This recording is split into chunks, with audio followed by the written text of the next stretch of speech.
Welcome, ladies and gentlemen, to another episode of Three Black Geeks, where we talk about five white guys and a crisp pen.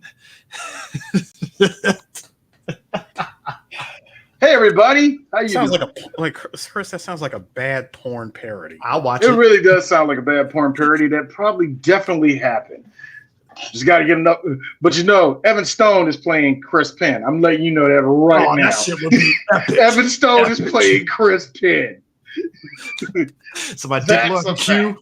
fact. You didn't hear that, did you? No, I didn't hear what you say. I said it's just my dick lord and Q.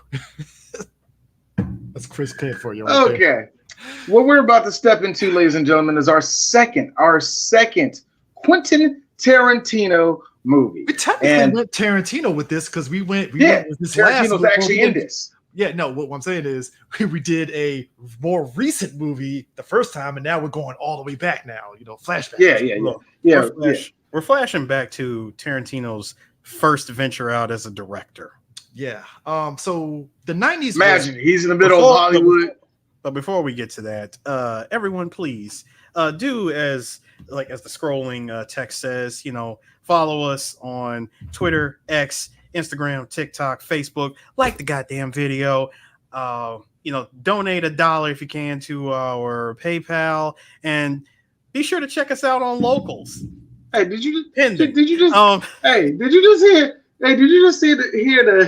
the Elon bot over here say X and not Twitter? I said X, Twitter, whatever the fuck. X-Force. Hey, seriously, people, please follow us over at the Wild West, known as Twitter. Current. I like how the one thing I told this the other day. I like how Elon fired everybody, and we were like, "Oh, it's going to get worse," and it did. And it kind of didn't change a damn thing at Twitter. It's still a cesspool. And he just opened the floodgates for even more bots, because guess what, kids? Porn is now allowed on Twitter now. No, I just love how X videos on Twitter. I just love it's like, wait. So you mean to tell me for the last 3 years we be scrolling, all of a sudden you just see a girl and all that. Now it's legal? I literally see retweets of now it's legal. I literally be seeing fucking retweets of Miss B Nasty on my damn timeline, and now all of a sudden you're gonna tell me porn's allowed. That doesn't make any sense. Miss B Nasty is literally fingering herself, but you're gonna tell me now porn's allowed. That doesn't make any sense. Look, son. We've officially crossed that threshold from SpaceX to ass. First off, Cap, don't be giving Vin Diesel ideas, because he will make that movie. He will make this. He will make this. You know it. No, but I'm there. We officially crossed that threshold. Too fat for that now. We've crossed the threshold, gentlemen, from SpaceX to Ass X on Twitter. Anyways, so the 90s. SpaceX to Ass X, y'all. We're through the looking glass here, people. So the 90s was it. When it came to movies, obviously we grew up during the Steven Spielberg's, Scorsese's, George Lucas and all that stuff, where the movies were based off of things that they grew up on from the 50s and all that stuff. That was their influences, right? And the 90s hit, and you had people like Tarantino, Robert Rodriguez, I'll even put Kevin Smith in there to a degree, and a lot of other young upstarts that were really kind of pushing this, indie movement of like new groundbreaking movies and stuff. Like Robert Rodriguez he did El Mariachi, which, funny enough, I didn't know about the movie until after Desperado came out. I didn't know Desperado. I think Robert Rodriguez only gets coupled into that because of Quentin Tarantino. I think because they were boys, they were friends, pretty much. Yeah, I know. I always feel that we always bring him in there like he's like this revolutionary, and then he immediately started doing Spy Kids, becoming the most Hollywood shit in the world. So I always feel like chill with Robin. I know we all seen Till Dusk Till Dawn and all the rest of that shit, but chill. But Tarantino, the way he did his movie, and Reservoir Dogs was one of them, he did it in a very unorthodox way, because what we knew of movies was it had a beginning, middle, end, and it told a story from point A to point B to point C. Tarantino decided, you know what, I'm going to start at the end, and then I'm going to kind of over the course of this story kind of got kind of going different parts of the story that we normally would see narratively in certain parts, and just kind of tell a story on how this whole situation came to be. More like the middle, not the end. I was gonna say The middle. My bad, middle. More so the middle, or it was like he would start at the end of a specific point of a story. Yeah. Good example. Our last time we did Hateful Eight. We saw them coming into the haberdashery, and was like, at that point we already seen characters there already, not knowing that almost a day before all of that happened, XYZ Channing Tatum sounding like Gambit. We didn't know all that happened. You know what I mean? And the same thing goes with I don't remember. We'll get to Jackie Brown one day, but I don't remember what happened. Jackie Brown was it was kind of sort of a straightforward narrative, but like when it got to the point she got arrested, that's when they did the flashback and they did all that stuff. So it was a little bit like in Kill Bill. Technically, when you look at it, it started dead in the middle. Yeah, you know what I mean. When you look at it, it kind of started right in the middle of that shit. Yeah. So Reservoir Dogs. That's his real. That's his thumbprint. Yeah, but Reservoir Dogs, I didn't see this until so for me, I didn't watch Reservoir Dogs until the big media blowout extravaganza that was Pulp Fiction. And that's when Reservoir Dogs had hit cable. And that's when I saw Reservoir Dogs. I heard of it, but I just never my parents were I never seen it until Eris. I never seen it until Eris let me borrow his DVD. Yeah, I'm dead serious. I never seen that movie till then. Yeah, I saw it on HBO. So it's like, obviously my parents won't take me to the theater to see Reservoir Dogs. Come on now. Like that was never happening. I want to see Reservoir Dogs. It might be like Beethoven. I saw Beethoven in theaters. I don't regret quick that. Quick tangent thanks to DJ Sue over here. Do you know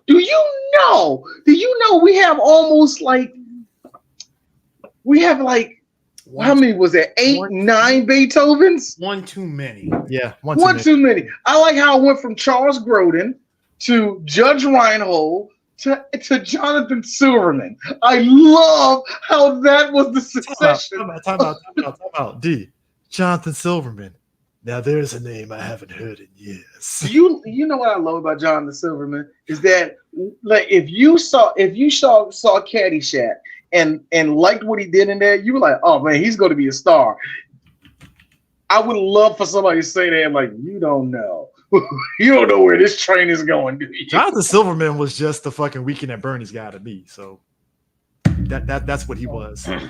Because Weekend at Bernie's, but anyways, Reservoir Dogs, I forgot totally how quick this movie goes. I told you no, and that's what I told the both of y'all. I said, guys, this movie is a pretty quick watch. Yeah, but also, folks, just as a side, don't play that fucking game. Oh my God, do not play that game. I can explain that part real quick. So the thing about the video game is, since you never actually saw the heist in the movie, I guess somebody must have wrote enough letters to Tarantino between the 90s and the 2000s when this movie hit DVD and said, can we actually see either a story or something that shows what happened in that heist and what led to Mr. Blonde shooting everybody? Like, this is what happened. You know what happened? GTA happened, and niggas just wanted shit to be explained to them. Hang on. And somehow, some way, freaking what was it? Volatile Games and IDOS Interactive got together with running gun designers and made a game in 2006 as a third-person shooter. I've never seen a game that pads itself so much. Because let me tell you something, folks. There is nothing about Reservoir Dogs that could give you like a 5-hour plus hour game. There's nothing in that. Who was the asshole, though? Thank you. But let's really think about that. Who was the asshole that said, I want to play that bank heist? Why? It failed. Because the thing of it is, the game pads itself out. Or did it? But that's the thing. The game pads itself out on, okay, we see a driving sequence to see how Mr. Pink escaped the cops, which was stupid as shit. We see the bank heist itself, which, okay, sure, I needed to see that. Oh, also we get like a build up to how the people came to be and them training for the heist, which I'm like, sure. Like That game Somebody like, I really want to play Harvey Keitel shooting cans outside of a 7-Eleven. I really need. Don't tell me that was really one. That was a mission. I was just playing. That was a training thing in the game. Dead ass. Do y'all know that I've been watching movies lately, and I say, "Hey, movie, don't blah blah blah." It didn't happen. I'm just standing up. I was kidding. I did not mean. There was 3 different endings to the game.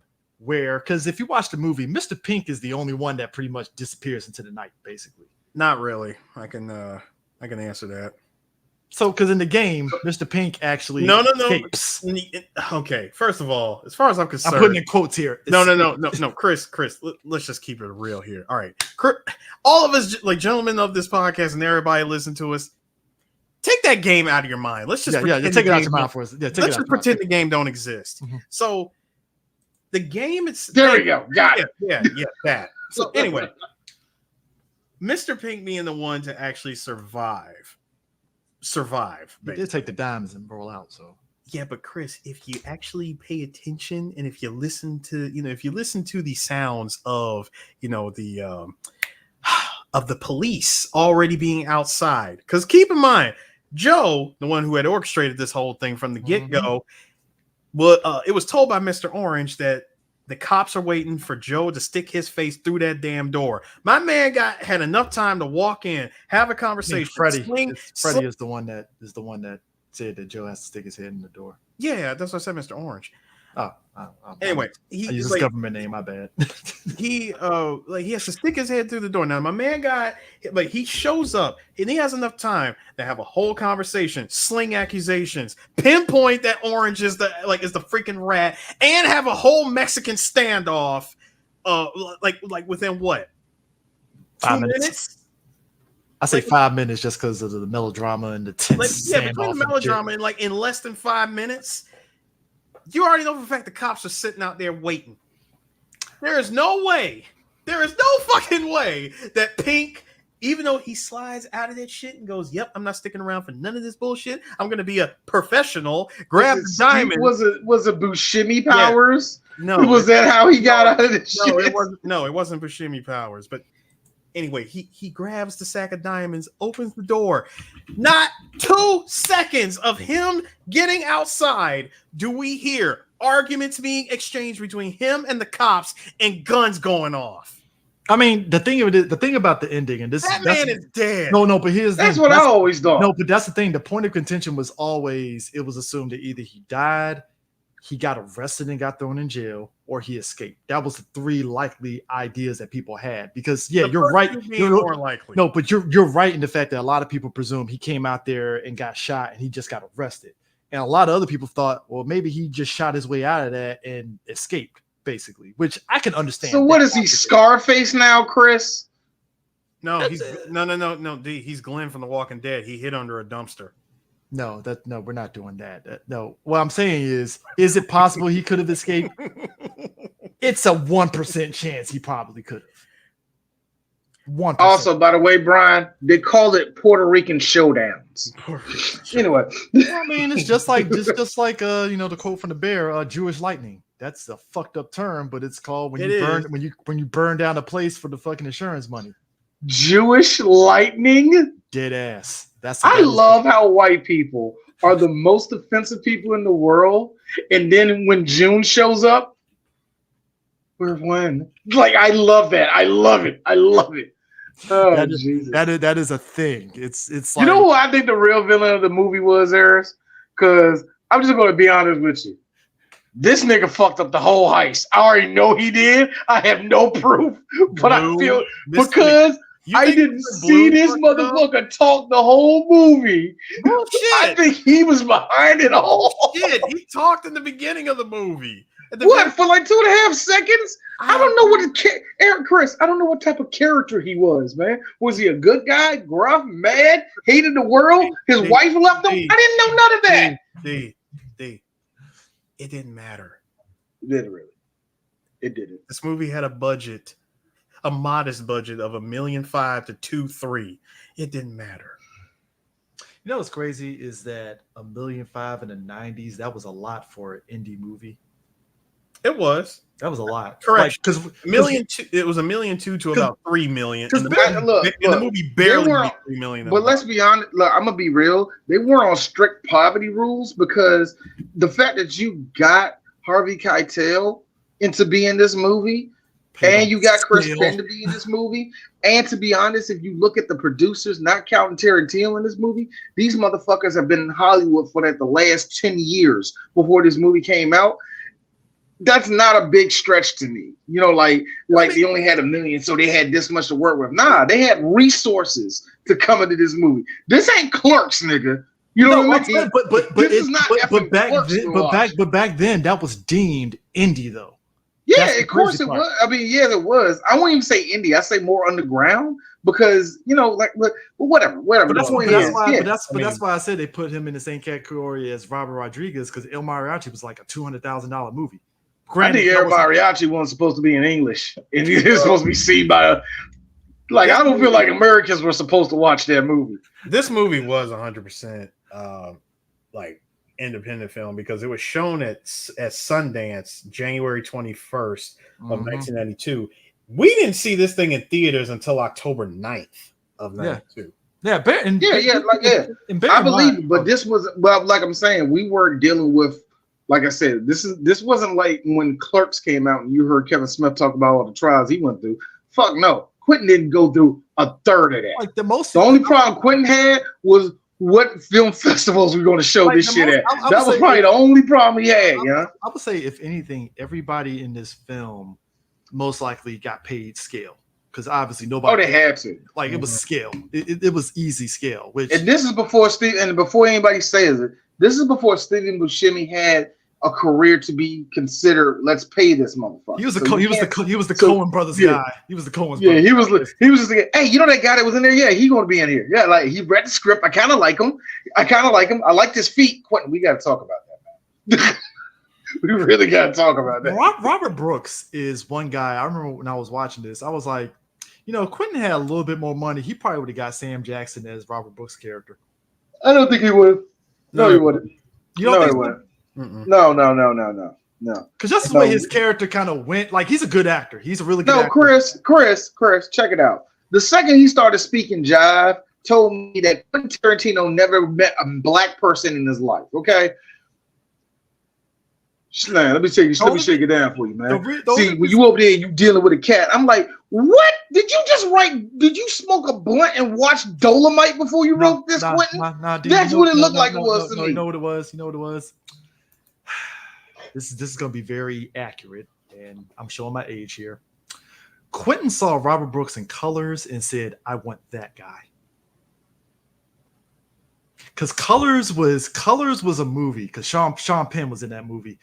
Colors was a movie that was directed by somebody that really went all in on the stereotypes of Hispanics and black gangs. And Quentin just said, fuck it, we're going to go all in on that shit. That was real. That was raw.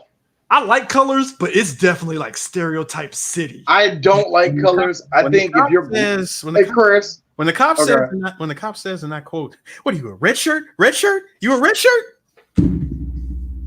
I'll never forget that line. It could be. I was like, wait. I was like, so you just couldn't say blood, huh? Yeah, you could say blood, huh? Red shirt.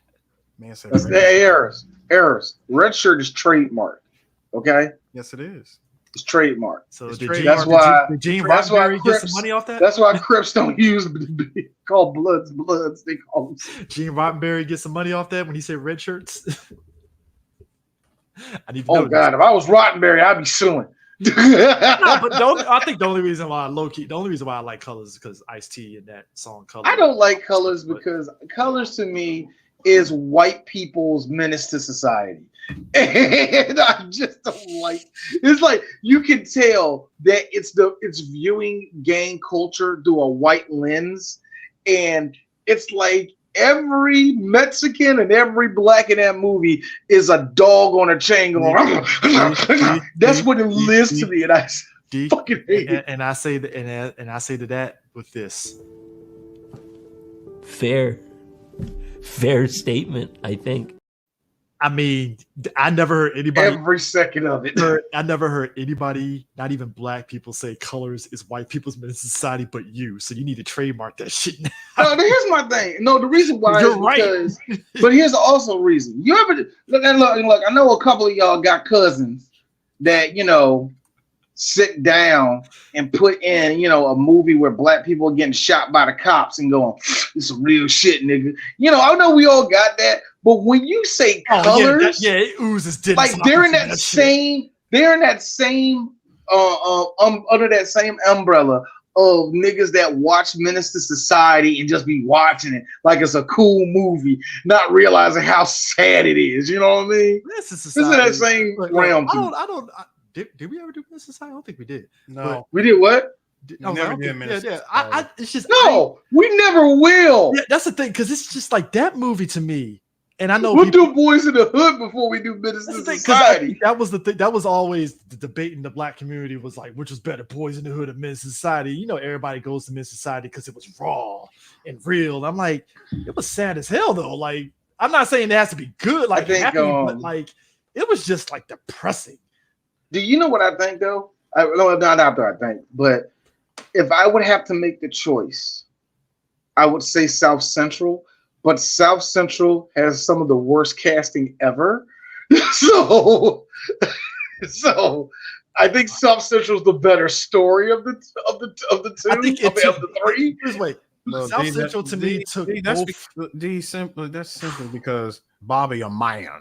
Yeah, he a man. No, my boy, Crackhead Lou. We owe $3.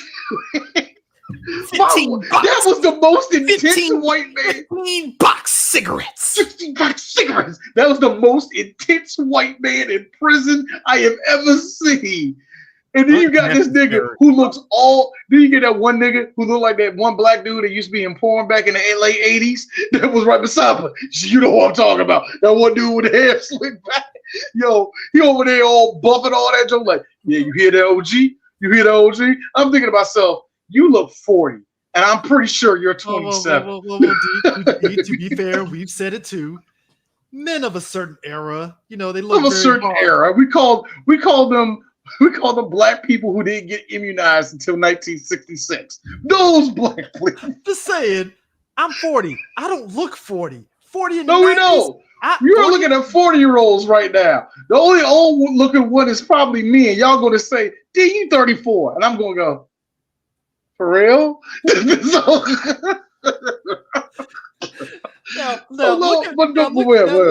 at South Central. 40 in South Central? Holy shit. These niggas look 60. What are them niggas look like they were like that one dude that was in jail, like, bullshit, you was out on the street with motherfucking Bobby. You weren't, nigga. You look like you've been here for the last 15 years.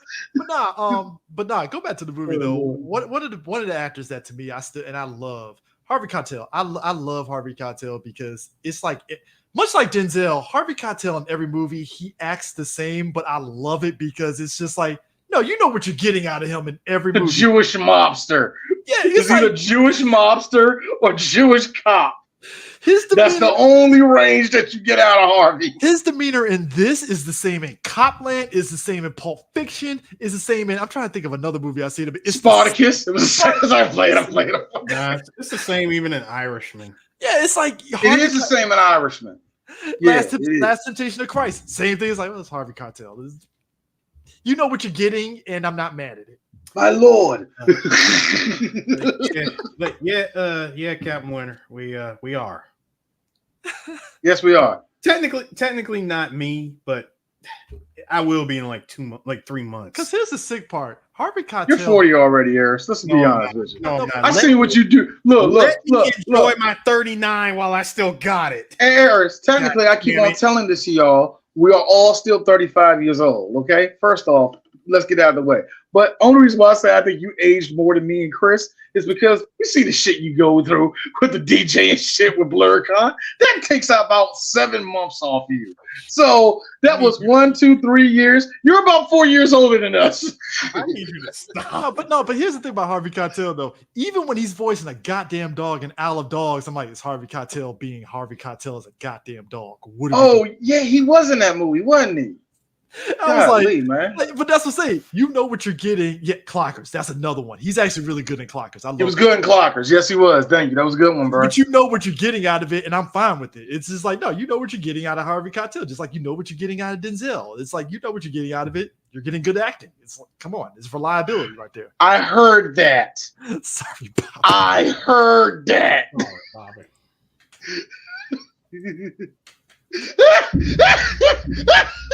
Brian, go home. Yep, See, yep, he's the nigga that sits down and smoke weed and watch that movie.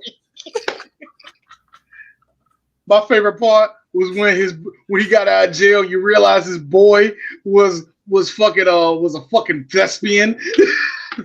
Like this nigga. Hey, he is most not non-threatening gang member ever. He is not fucking lying. Yes, he did. Came out of the Yes, he did. river. A fully grown man. I gotta ask you guys this before we get back. One day you saw bubbling. Let me ask you guys this: how elevated? Oh, what's that over there? Let me Harvey ask you Keitel coming out. I am fucking walking out of here. The fucking get out of the water there. Hey, fuck you, buddy. No, fuck you, buddy. Come over here. Get a chopped cheese. Cheese, what you got? You need to put some Timberlands on his feet. I know it's 1948. How elevated do you think Goodfellas would have went to the stratosphere if Harvey Keitel was in it? No, because Goodfellas was already in the stratosphere. It was already in the stratosphere when this happened. No, Eris will tell you. Eris, do my line. When this happened. Pew, pew, pew. Go ahead and say the coffee line. Go ahead, you know you want to. What the fuck are you doing? Make that coffee to go. Okay, I'll make the fucking coffee to go. What the fuck are you doing? Put the pot down. Like, I did not mean it. Like you dizzy motherfucker. Harvey Keitel in that movie, it's like, I don't know if he would even had a role in that movie, given like everybody that was in that movie. He would have had no role in it. He would have had no role in it. No. Who? I got you. Who? Harvey Keitel would have been in the list of all the characters that Henry was narrating, you know, Frankie No-Nos, Timmy Two Times, you know, because dude, you had the guy that played Mo Green from Godfather. He was in the movie just for that one. I think you're right. He would have been. He would have been there. He would have been there at the club. He just would have been that one character that we see, and you never see him again after that. But now, going back to the gotta movie, go get the papers. Get the papers. But going back to Reservoir Dogs, like greatest character ever made. Only for that one moment, and we never gotta go get the papers. Get the papers. Nice. It'd been nice after they kicked the shit out of Billy Bats. He comes in with actual papers. It's like, well, shit. He came in with papers. Fuck. I just came over here. Came over here. He's still doing it. It paid off. Yes. Jesus, this guy's bleeding out. Think you need to stop on him right there. Stop on him. That's shaking of the floor. Oh Lord. No, but anyways. Hey, listen to me. Scorsese. We got a plan. Movie came out 40 years ago. Get the fuck out of my.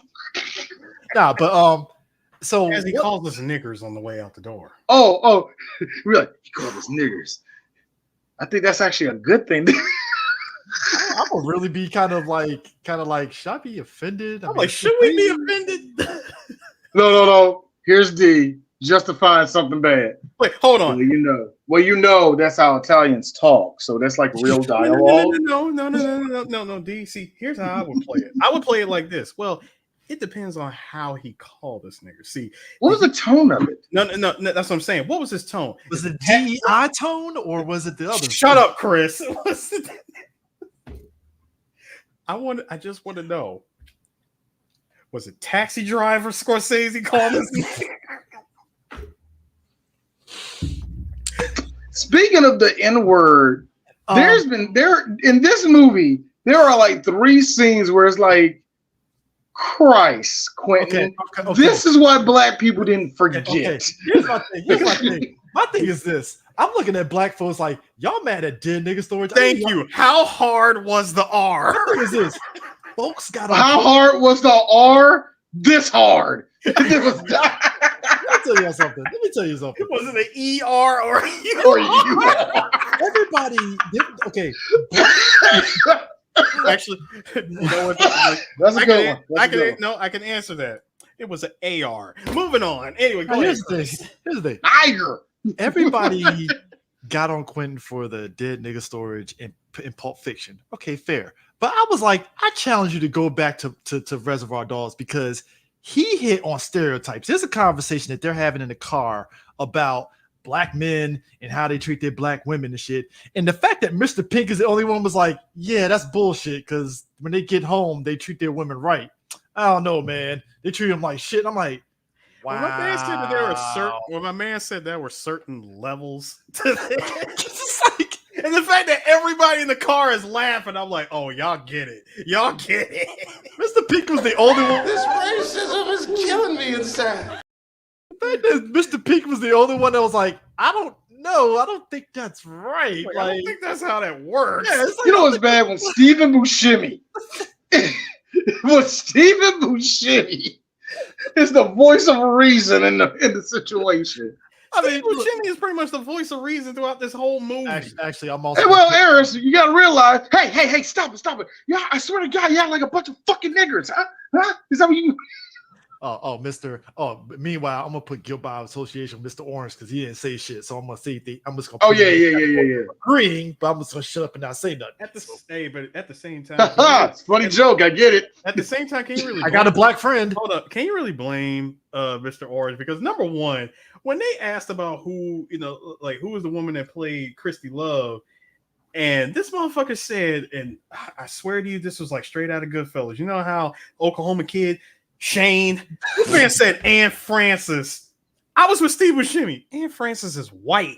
Hey, what the fuck are you? At the same time, the conversation that these people are having were of the. And yes, he was the cop. No. Here's my thing.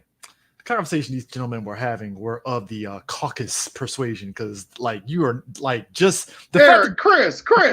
This whole movie is the caucus persuasion, all right? No, here's the thing. The opening dialogue was peak whiteness because they're really debating the merits of like a virgin. I'm like, so this is what white people talk about. Like we're right now we're debating the merits of Kendrick and Drake and talking about that song. Meanwhile, back then they're like, well, like a virgin. See, here's what it really means. I'm like, really? First of all, Chris Harris, the drug culture in the '90s was different. No, Chris, and also Chris, understand something else. The conversation was initiated by Quentin Tarantino's character, because of course it was. You know, with that Antonia Inoki shit of his. It was initiated by his character, Mr. Brown. Okay, he said straight up. I mean, we didn't even get the fade to movie. It was straight black first. It was straight there. You ain't lying. It was straight black first, and the first thing we hear is, let me tell you what like a virgin is. Okay, it's about this chick who just gets a whole lot of dick. Okay, just dick. Jesus, how many dicks is that? A lot. I'm surprised he didn't bring up Madonna's feet in that conversation. That's all I'm saying. Nah, yeah. Don't worry. It probably went there, and somebody was like, "We gotta get that out." Come on, I was gonna talk about her toenails. Look, come on, you guys think it's hot? No, stop it, gentlemen. You know damn well that would not be until he officially meets Uma Thurman. Okay, true. Moving on. Uma Thurman. Those were the clod hoppers that did it all for him. Yeah. When he wanted to, hey, my man kept the camera. Don't wash your feet when you come in tomorrow. When he kept the camera, when he kept the camera on them house shoes known as Uma Thurman's feet. All right. Who was old girl? Who was that? Was that Fonda or whoever that was? Jackie Brown. They got shot walking around shoeless. Jane Fonda. You know what I was scared? Look, we said it before. I mean, look. The conversation, and I was saying this to Sue over here. The whole conversation about tipping. Now, here's the funny thing. I don't think nobody denies it. It kind of part of us kind of agree with it. Like, yeah, come on, man. Yada yada. Why do I got to tip? He right. He out of line, but he right. But here's the problem that I had. Well, they don't like getting another fucking job. He's like, hey, I didn't get paid in tips, and you see that is some white people. No, but I had a minimum wage job. So what? I will say this. Stop. But here's the thing, though. I will say this again, because we are in different time periods. In the 90s, you could quit a job and get a job the next day. To be fair, you can get a job. I want to agree. I feel like we have data that's bullshit, but I won't agree. If not the next day, at least within 2 to 3 business days, you're in. Hey, you can still walk on a construction site and say, "I got tools." All right, get them in here. What about OSHA? Fuck OSHA. Now, no, you're waiting. Like you need a physical. You gotta have. You need a physical, and you need to be a part of this company before you do anything. I have a government job with a security clearance. If I were to quit my job right now, I'm out the job on my ass for half a year on the low end with no job. That's how far we have come when it comes to like the job market now. In terms of when Reagan ran this country,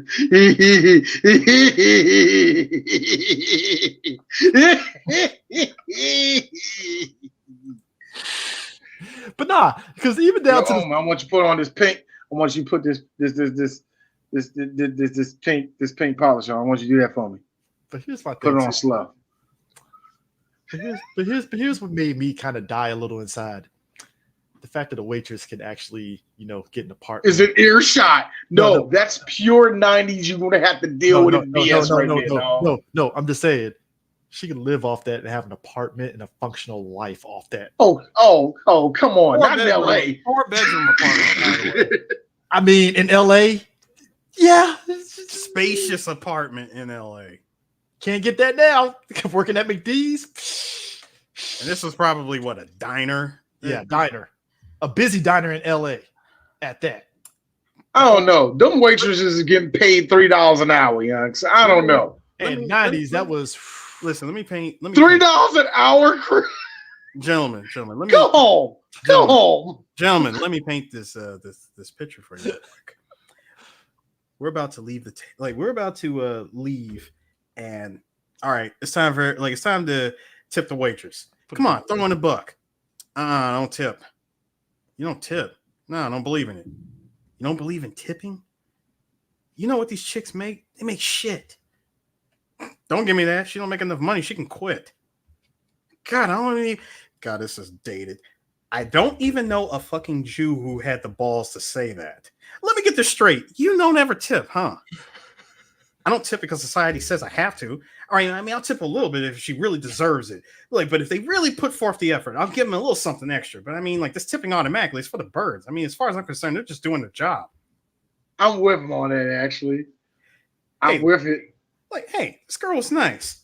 She was okay. She wasn't anything special. What's special? Take you in the back and suck your dick? I'd go over 12% for that. Look, I ordered coffee, all right? And we've been sitting here a long fucking time, okay? And she's only filled my cup 3 times. I mean, when I order coffee, I want it filled at least 6 times. That is peak white person, and that's white shit. That's where the January 6th come in. That's where the January 6th come in. Hang on. Here's where it gets flipped. 6 times? What if she's too fucking busy? The word's too fucking busy shouldn't be in the waitress's vocabulary. Nigga. Okay. I was about to say, how dare you, but it's like. I got nothing. I fold. Fair. I have nothing. That's a good one. Got me on that. Excuse me, Mr. Pink, but the last fucking thing you need is another cup of coffee. Jesus Christ. I mean, these ladies aren't starving to death. They make minimum wage. You know, I used to work minimum wage. And when I did, I wasn't lucky enough to have a job that society deemed tip worthy. That's a pull yourself up by your bootstrap line if I ever heard one. So you don't care, you don't care that they're counting on your tips to live. You know what this is? It's the world's smallest violin playing just for the waitresses. Harvey Keitel, you don't have any idea what you're talking about. These people bust their ass.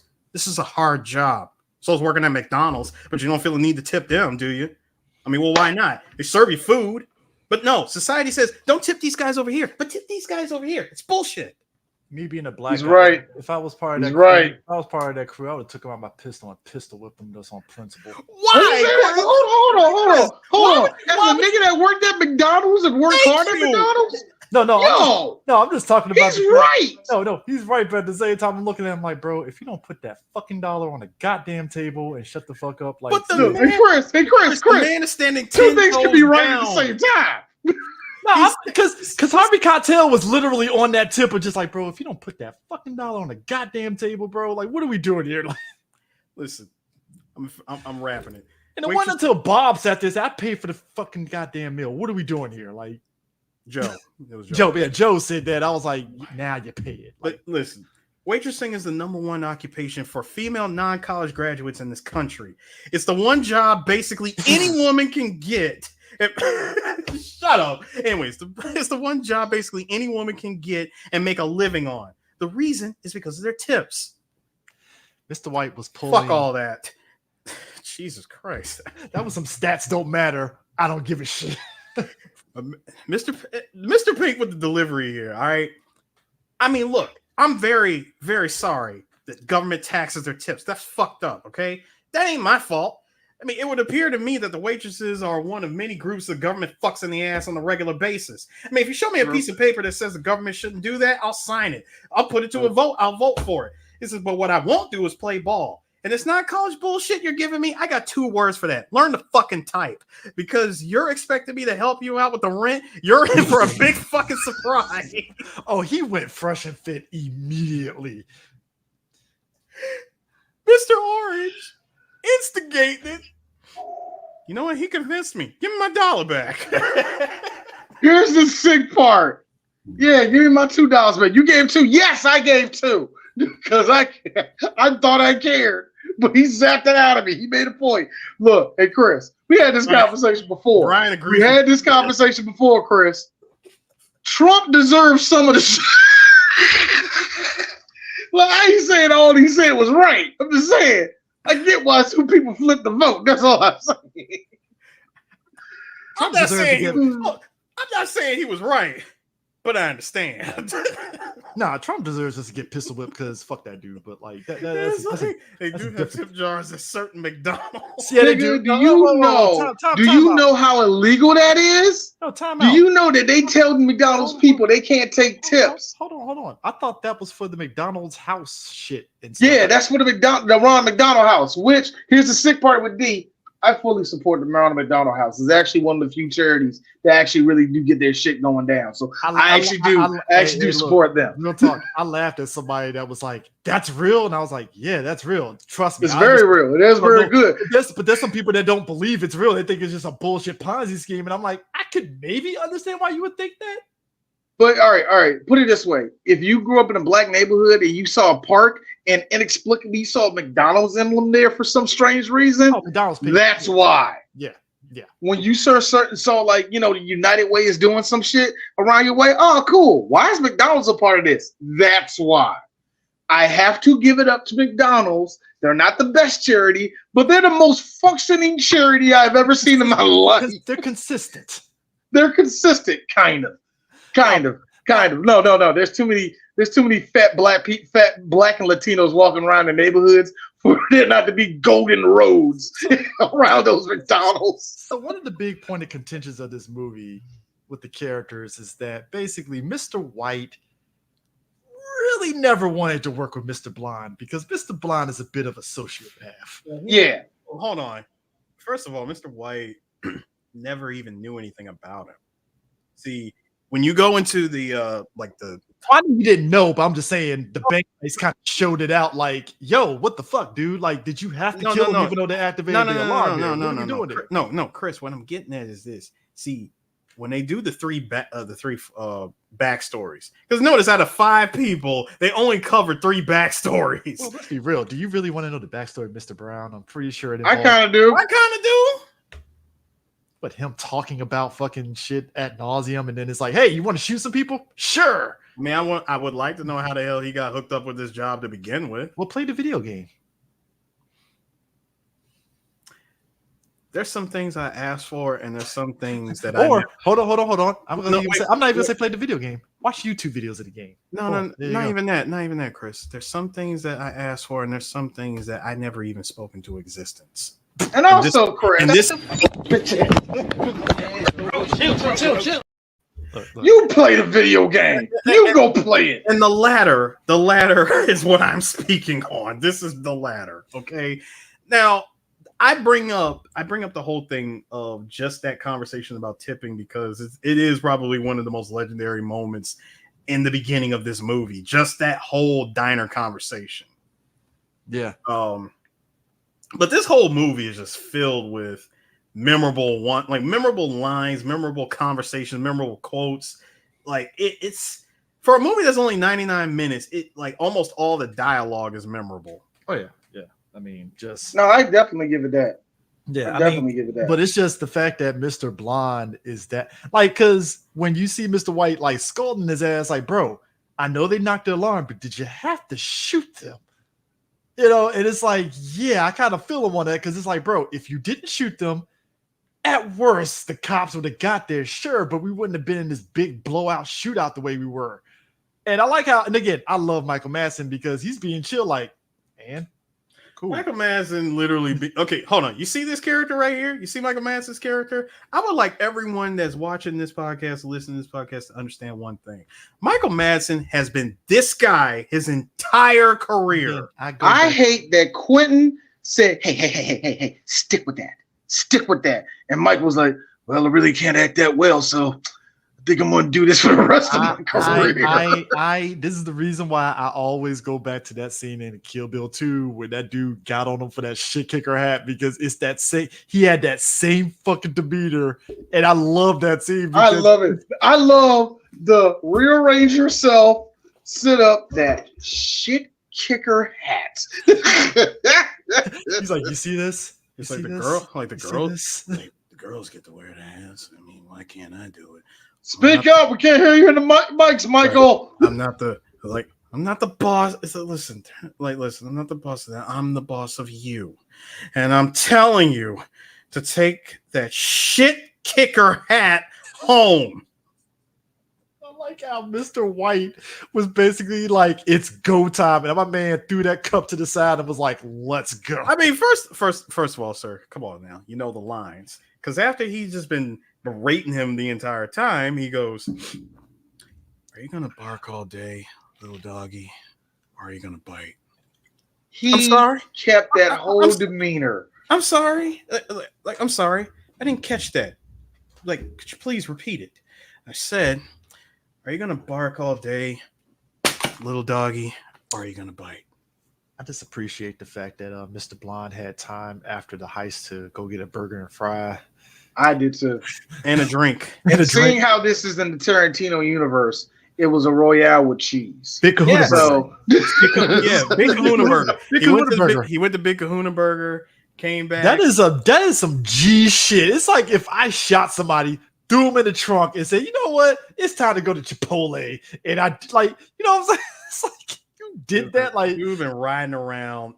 Imagine you will. No, that's on the same level. You're riding around West LA with a cop in your trunk. Hey, a hot ass trunk at that's on the that's on the same level. And a deuce in a quarter. That's on the same level, Chris Eris, as your boy Jody. So you trying to get something to eat?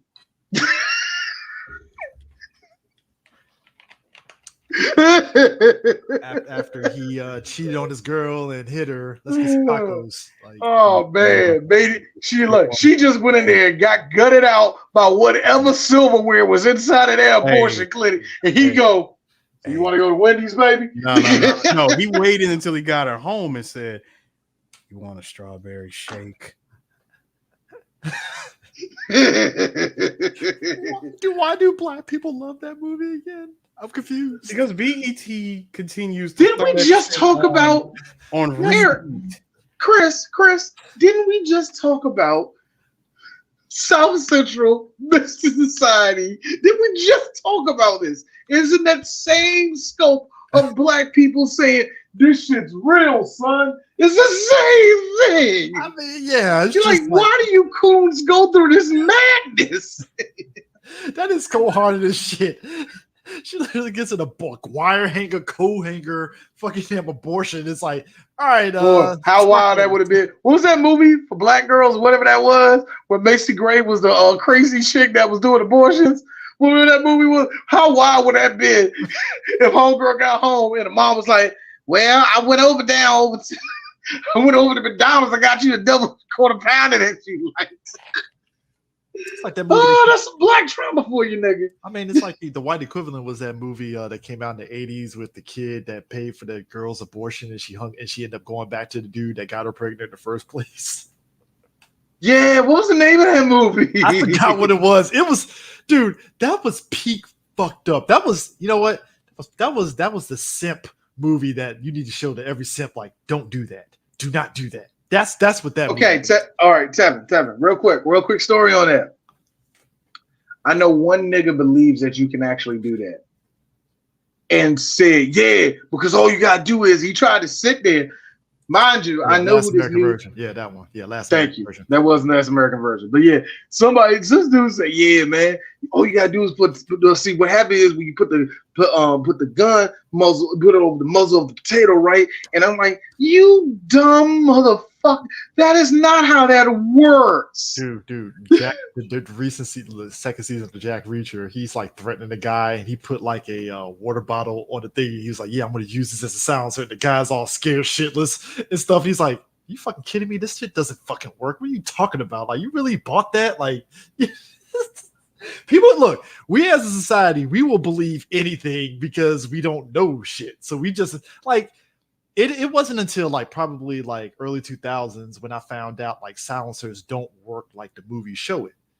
Like they work, but they're not like. Why are we still filming it like that? Yeah, because that's my problem. Why are we still filming it like that? Why are we still lying to the people? Yeah, it's not like pew, pew, like it's silence, but you can still hear it. Like, so it's like we're doing this, and people believe anything. That's really what the reality is and stuff. And true, that really is what all it is. But but the movie, like Eric said, it's like 3 different backstories on how all the characters came to be, and like Mr. Orange in particular, he's an undercover cop that's basically trying to essentially get at Joe. Yeah, Joe Cabot. Yeah.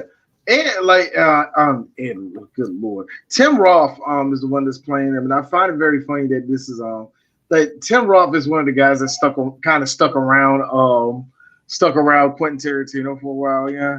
And like in this movie, like him playing, like you automatically trying to think, okay, so they got set up.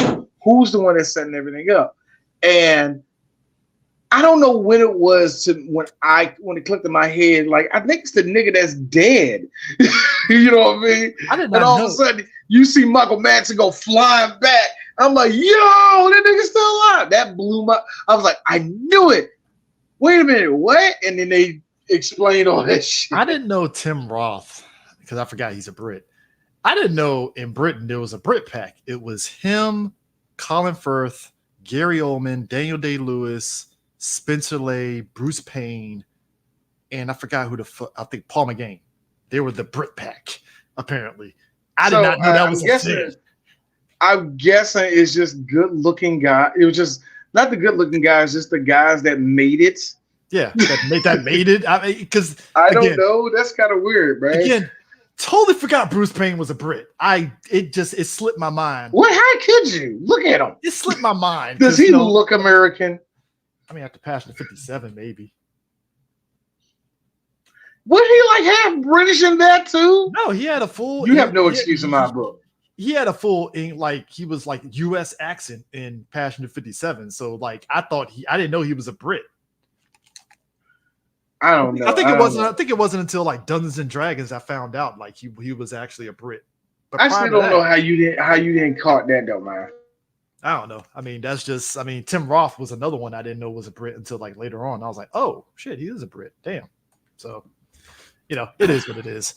But but Tim Roth is being the undercover cop that's like he gets in, and he basically, if you're an undercover cop, obviously you have to, especially with these group of people, you have to stick to a story to be very convincing that you actually are what you are, right? You can't just go in, I made it, and that's it. You have to actually have a story that you could tell and all that stuff. And there is like a little subplot of him having to tell a story. Read lines like he's an actor. I mean, Which to me, if you're doing look, I understand, but I feel like that's kind of defeating the purpose of going undercover. You think so? Because if you like, I don't know, it feels like if you're going undercover, you got to make it up on the fly, and you can't go by no set story. I don't know. I get a story got to make sense, like the story he was trying to explain about walking in with the dogs and all that. No, the bathroom story, it does make sense because if you basically.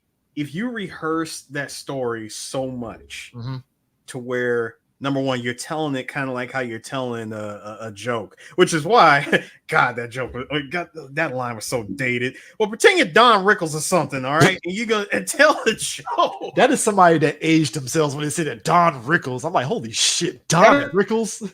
And also, D, as a black man, what black person is going to say, like Don Rickles? What nigga's going to say that? To be fair, Don Rickles is funny.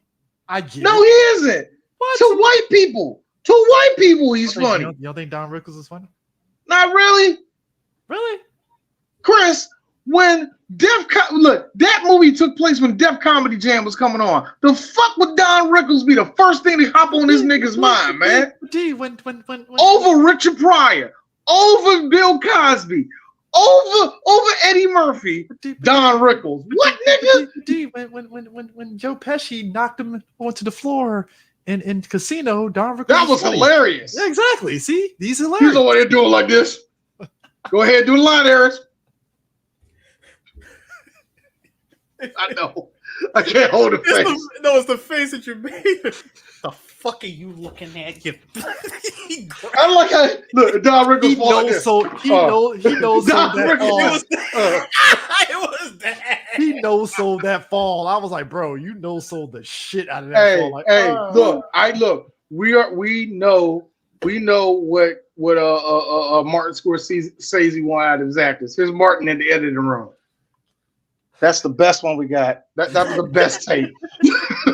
Between that and the shit. We told Don to hit that floor 4 times. And each one looked worse and worse. Well, I think they tried to get a stunt double. No, too young. First of all, Chris, that shit too young, too tall. No. First of all, they cut that shit by the frame because it was really frame, right there. That one just cut it off. Did they Poochie us where it's like Poochie had to go to another planet?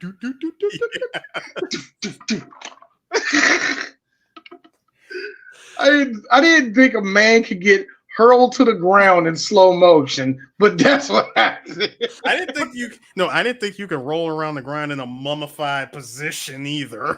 But I will. My man looked like an out of shape action figure when he hits the floor. But jokes aside, but I would say jokes aside though, the only reason why I can understand him saying Don Rickles is because Tim Roth is white. So it's like, hey, give him a white. No, you know why I can understand? You know why I can understand it, Chris? Written, directed by Quentin Tarantino. That's why I can. It's like fucking Don Rickles. Are you going to sit there and say like Richard Pryor? I'm pretty sure that character Pryor would be like, who the fuck is Richard Pryor? Or maybe he don't give a shit. Hey Chris, you forget how many white people love Richard Pryor. He said nigger. You forget that. You're wrong. You forget that. Now, Eddie Murphy is where you get that kind of like, I never seen Eddie Murphy. You know what I mean? That's where you get that. Sound like someone losing and Tekken. That's nah, this is better. You know what? No. Don Rickles did the joke where you hit the ground and then you do that little spasm. Yeah. No, Devin, you are absolutely right. Could have been worse. He could have said Milton Berle. See, Milton Berle is where you age yourself up. At least Don Rickles is like, you age yourself up just as much with Don Rickles. Stop it. I think, look, it is bound about the same, but if you say like Jackie Mason, okay. What nigga would ever say Jackie Mason? That's why I was like, you have to kind of give Don Rickles. There are certain ones. I will say that. I will give you that. If you said Rodney, if you said Rodney Dangerfield, I would have said nothing. Sir, if you do not get your Nick at Night watching ass out of my face, to be fair, it is the 90s, so that is Nick at Night. Yo, Nick at Night watching ass. I want people to understand there were two things as a millennial kid that you told yourself you need to take your ass to bed. When MASH came on, that's when you know it was too goddamn late to be up. It was 11 o'clock. Or if you were watching Nickelodeon after Looney Tunes went off, you saw fucking like the Bob Hope show? No, and all that shit. It was like no, Chris. It was I Love Lucy. No, it was I Love Lucy. I was going to say, hold on, I Love Lucy, Bewitched, or I Dream of Jeannie. Why? Because all three had animated openings, and it threw you. I was going to say because the second Nickelodeon went off the air, you saw that silk booty. Time to turn.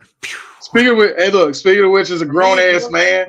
For me, if it's Three Stooges, I'm like, maybe remote down. I'm gonna watch. Yeah. Let's see where we're going with this. Now, hey guys, real quick, as a grown ass man, I have to say this: Lucy could have got it like every day, every day. Miss Bell. Look. Hey Lucy, we're coming. Hey Lucy, get in the room. Ah, what did? Come on, Lucy.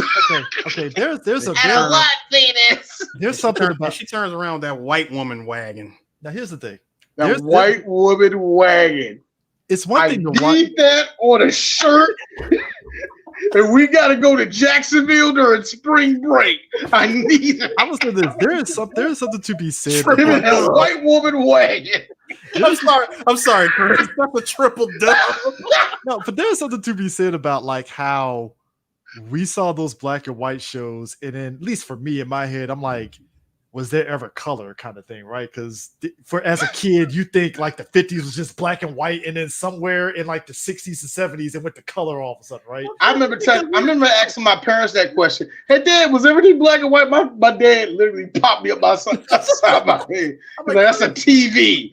Listen, as a kid who paid attention to shit, especially when you watch the old Looney Tunes, when you saw shot in Technicolor, I always wanted to know.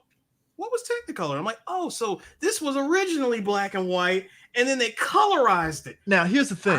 Now, D, you're right on Lucille Ball, because like I remember my mom had a Time Life magazine, and they showed like all the actors. It was like one of those things that they had like all the actors that had shows back then, I Dream of Jeannie and all that stuff, and they were all together in like a group photo, and it was in color. And I'm like, oh, that's what they look like. Hey, Lucille Ball actually looks pretty cute. Okay, shit. Lucille Ball, real talk. I respect her. I respect the living hell out of Lucille Ball. Yeah. Really, she like B. Arthur were G's. Oh yeah. Where they will walk into a room full of white men. All right, touch, you gotta. And Lucille was like, fuck you. All right, touch some more of your tits. You know, they had to deal with that all their life. The reason why B. Arthur, that's why I hate looking at the picture where they made B. Arthur look modern. It's like, yo, B could have still got it. I want all 6'8" of that, man. You got AI artists got nerve to give B. Arthur a fucking BBL. Yo, look, I hope they don't. I didn't see no BBL on it. Now they did that. Now they did that for Blanche on Golden Girls, and I was like, of course, here's me. You just put a rocket pack on a Corvette. You didn't have to do it, but you did it. You're like the Hangover sequels, unnecessary. It's unnecessary, but I'm not saying take it off. I mean, my thing is, it was like Nicki Minaj the first time she got the butt bump. I said the first time, not the second time, because after that it was like, you know, Chung Lee hips on top of Chung Lee hips, and that was just dumb. Can be real for a second. I don't know what you gross. I just gotta be real. Aesthetically wrong. When I found out, real quick, that you actually have to do like maintenance checks on BBLs, I was like, oh, I thought this was like a one-time thing, and no, I didn't know it was maintenance checks. Dog, it is like a Mercedes. When you get to 5,000 miles, you gotta bring it into the. I honestly, God, did not know. I just thought you got the BBL and you just had to like maintain it with health and all that shit. I did not know it was like maintenance. CJ, one wrong twerk and your check engine light cuts on. I honestly, God, imagine you in the club, you dancing with a girl. Yeah, I know, I love this song. Dude, what's that? That ain't nothing. That ain't nothing. And I know y'all nasty assholes. There's a few of y'all with the Dr. The Miami. engine light that went off a long time ago. I'm looking at one was it what's her face? Zion's chick. Her. Ew. Who? Yeah. You know her. You know who it is. The chick that was all being crazy girlfriend that thought she was going to be able to lead the industry on Zion and shit. Oh, you talking about porn star girl? Yeah. Her, Mariah Mills. Yeah. Her shit went off like 15 that's years ridiculous. ago. Nah. Her check engine light went off when that bald headed. Look, I ain't going into that. The point. Sir, no. I'm gonna sum it up and we can get back to this movie. That's a shot alternator. All right. Anyway, man, one of her shocks went out. No. A shot alternator, sir. How the hell are you even getting around? Hopes and dreams. Boy, man, one of her pistons busted in her butthole in a booty. 5,000 claps. Every 5,000 claps, just bring it in the Jiffy Lube. Be good to your bud. No, be good to your God, I can't think of it. Be good to your dog, so your dog could be good to you. But anyway, Jiffy Lube. No, but speaking of which, so going back though, I just like how again Mr. Blonde does not give Double A, MCO. BBL. Double B, Bonda, and an L. Nah, Gotta botch BBL. Hit up Michael and Son. If you got a BBL, Michael and Son. 190 to 300 BBL today. Extra motors, BBL. The general does not cover BBL. For the greatest BBL shirts online, come to the general and save some time. Imagine Shaquille O'Neal in the club. I see that ass. Get the general on that. The general Indian got a drink in his hand. He behind a girl already.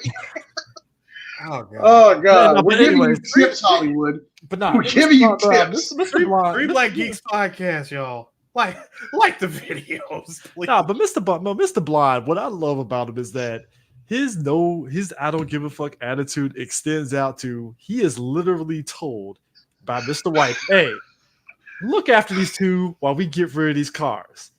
Don't touch them, just look after them. We'll be back. Yeah, nice guy Eddie, basically. Yeah. Nice guy Eddie tells them, hey, look after the car. Like, listen, like pink, white, you're with me. We're gonna go take these cars. How much you want to bet they took in the Monster Joe's truck and tow? You know they did. Sure, they didn't say it. They didn't say it in the movie, but come on, it's the Tarantino verse. It's the Tino verse. It's the Tino verse. You know they went to Monster Joe's like tucking. What I love about it is that Mr. Blonde immediately is taking off his jacket and is like, oh yeah, we're gonna have some fun because my man, the cop says the magic word. That's all I know. You could torture me all day. And I was like, why did you say torture, sir? Well, why? Hold on. Because first of all, Chris, sir? When he said, and I quote, this can't. We can't have this. He's pretty much seen all of us now. The cop having the nerve to say this. I haven't been looking at anything. Shut the fuck up, man. See, the cop actually, now, as much as he's tied up and shit, he's looking down going, I didn't see anything. Bro, you've seen what the guys look like. You did. You've seen what they look like. I would have punched him twice, actually. It would have been just once. I would have hit him twice. So the most terrifying thing that you can hear a bad guy who shot up a diamond store, like a jewelry store, like full of people, as well as cops on his way out and took you hostage. The most terrifying thing you can hear that person say once everybody left is alone at last. That's a psychopath right there. That's a guy that I'm like, look, if I'm somebody that's tied up and I see Michael Madsen, just go ahead and punch my ticket to heaven right now. I'm done. Just go ahead and do that. No. See, if I'm left in the room with him, the man starts playing freaking K Billy sounds of the 70s, and he's doing slit my throat right now. Hold up. Wait. And he's doing white guy gangster dances. First off, that is the white man two-step. Don't get it twisted. Gangster freaking two-step with a blade in his hand. I'm like, dude, just get it over with, man. Just kill me now. Just kill me.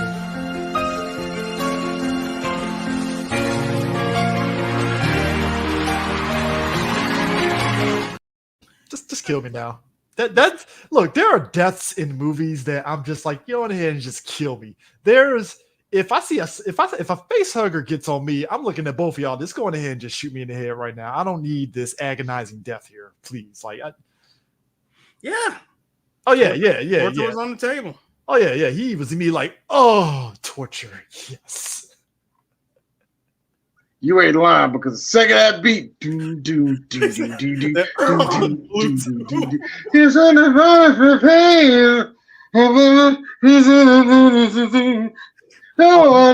Stuck in the middle with you. Bro, my man's over here doing this shit. He's like, every time I look on your face. Wait. And they had the nerve to hit this shit. Oh no! Spin on him. I'm like, no, cut it. Best scene. I gotta be real. I saw that. Hey, Mike, you can't dance for shit. I'm gonna be real. I let Diddy Bops go, but just by your Diddy bopping, I can tell you can't dance. The best part of that sequence, though, to me, it's a little bit of a technical thing, but I love it because it's the "I'll be right back," and when he steps out, the song just mutes because obviously when you step out, you don't hear it. And most other movies would just keep the song playing because we need the soundtrack to the movie to still play when he's walking out. It's like, no. Mute that movie would cost $1 million.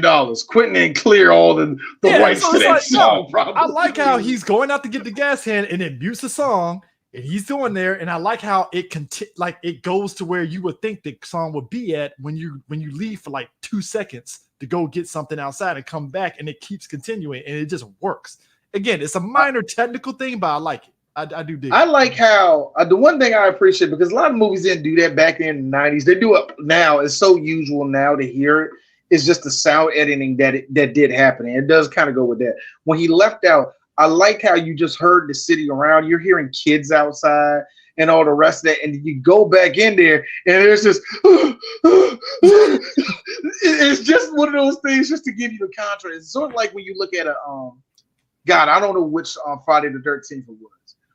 I think it was Jason Goes to Hell, but I like how they kill Jason, the cops pack up and they leave, and all this chaos, and all of a sudden it just goes to you hearing crickets and stuff like nothing was touched out there. It's one of the most creepiest sound effects. I love how they do that. No, D, that was Jason Goes to Hell. Yeah, that was. I was trying to figure one of them. It's actually very creepy how they do it too. You see the cops disperse, and you see the camp just go back to darkness and silence. Yeah, and it's just like as if nothing was there. I gotta be honest with you. I love that. And I love it because I know the filmmaker did this. It's downhill from here, man. It's downhill from here. He eats his heart out, so we're going to need all of it. Appreciate the dollar, sir. Appreciate it. Now, I will say this. I gotta imagine when he put that gas on him and stuff, his cut ear was stinging like a motherfucker when that gas. All right. Now, Chris, hold on. Open wound and ethanol. Now, guys, can y'all tell me that? Now, am I getting this wrong? I never had that happen to me on the open wound. Is that similar to alcohol on the open wound? Oh, yes, it is. Okay, I never had gasoline on like a cut or anything like that, so I don't know. Somebody that accidentally, because I was defueling shit. Put this way, I defueled a plane, and some of it spilled on my skin, and it stung for a minute because it's alcohol, like it's gas. Like when it hits your skin, it's gonna hit. And this is just my regular skin, and obviously you gotta go wash it off. Now imagine you have an open wound and you got fucking gas hitting on it. I know that shit had a sting like a motherfucker. I know it had to. Let's also keep in mind you're splashing fucking whether that was gasoline, kerosene, either way, you're splashing flammable shit on an open wound. Hi, infection. How are you? Well, here's the thing, Harris. He's missing a whole ear. I think the gasoline is actually probably helping quarter. Yeah. That dude, it is a pretty good effect of a. You know what? All right. He said that's plain fuel. Hey, plane fuel is still Air. Hey, Chris, come on. It's not like he can melt steel beams. God damn it. I thought I could make it through that joke. I really thought I could make it through that joke. But I was laughing. Conspiracy theorists are not beating those fucking dumbass allegations of saying I love jet fuel of all fuels. Can't melt nothing in steel. Like, I love. Okay. 20,000 degrees worth of jet fuel somehow. I like how this one dude showed the example. Hey, they're right, but they're wrong. You want to know why? Look, it doesn't melt, but you know what it does? Here, Ben, you dumb shit. I'm like, thank you. You really thought that building was made out of adamantium? Like, come on, man. What? Vibranium was Vibranium. What? Vibranium? Come on. Vibranium wasn't found until 1991, and you know that. I swear to you, New Yorkers thought the Twin Towers was made out of fucking adamantium and vibranium the way they were. You had to be around. Because New Yorkers had this thing. Hey, the tower's supposed to be fucking here forever. Like, what made you think that? I mean, was it made out of the same stone that the Colosseums were made out of, or something? What? No, D, I can answer that. See, when you have a fire that's been burning in 130 something floor building for over an hour, yeah, you kind of be inclined to believe that the building would keep standing, despite the fact that the whole building is on fire from the inside. From the inside. Now, granted, I did like how after both buildings went over, that people start throwing up examples. They start throwing up examples of some fire that happened in 1938, another one that happened in 63, another one that happened in 51. Wow, a fire of a burning building that burned for like 8 hours straight and it never went down. But then ignore the fact that a fucking airline fucking plane smacked into it. So apparently, fuck physics, right? Like, you know what I'm saying? Like, oh God, we can go. What you trying to say? I got that from a close friend of ours. What you trying to say?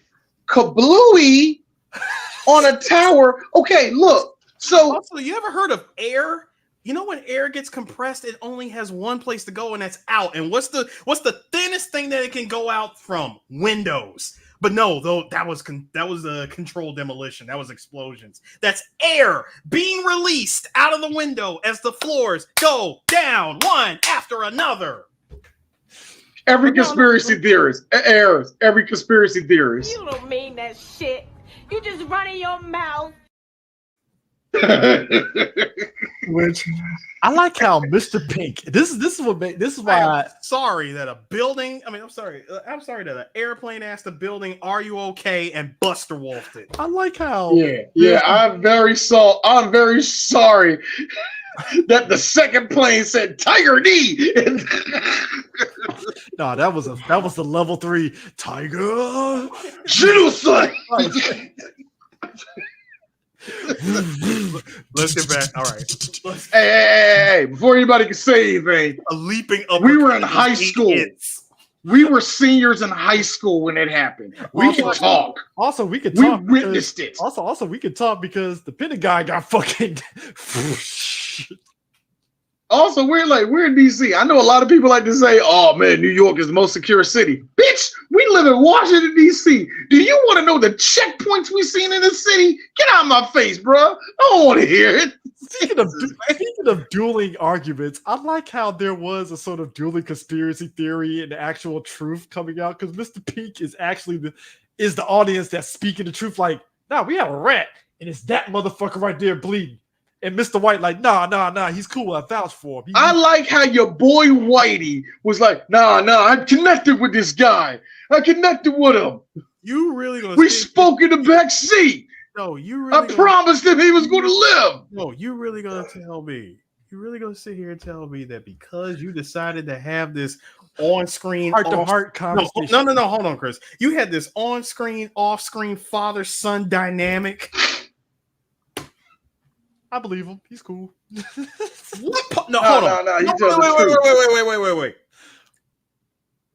outside of getting shot in the gut, what part of him says that he's not a rat? Thank you. Because he got it in the job. And actually, that was like the most luckiest of shots because he happened to open the door and the lady had a Bro, gun. you know the best part about that was a fadeaway shot because he fell back and shot her. Hey man, equal opportunity. I know somebody would be like, "Why did it have to be a woman?" Hey, she drew first. All right, this is Greedo. You shouldn't have been talking shit. That was the Greedo shooting first. Greedo shot first, so Han had to retaliate. I'm just saying, look, here's my thing. Yes, she caught that man in the gut. She caught one in the chest.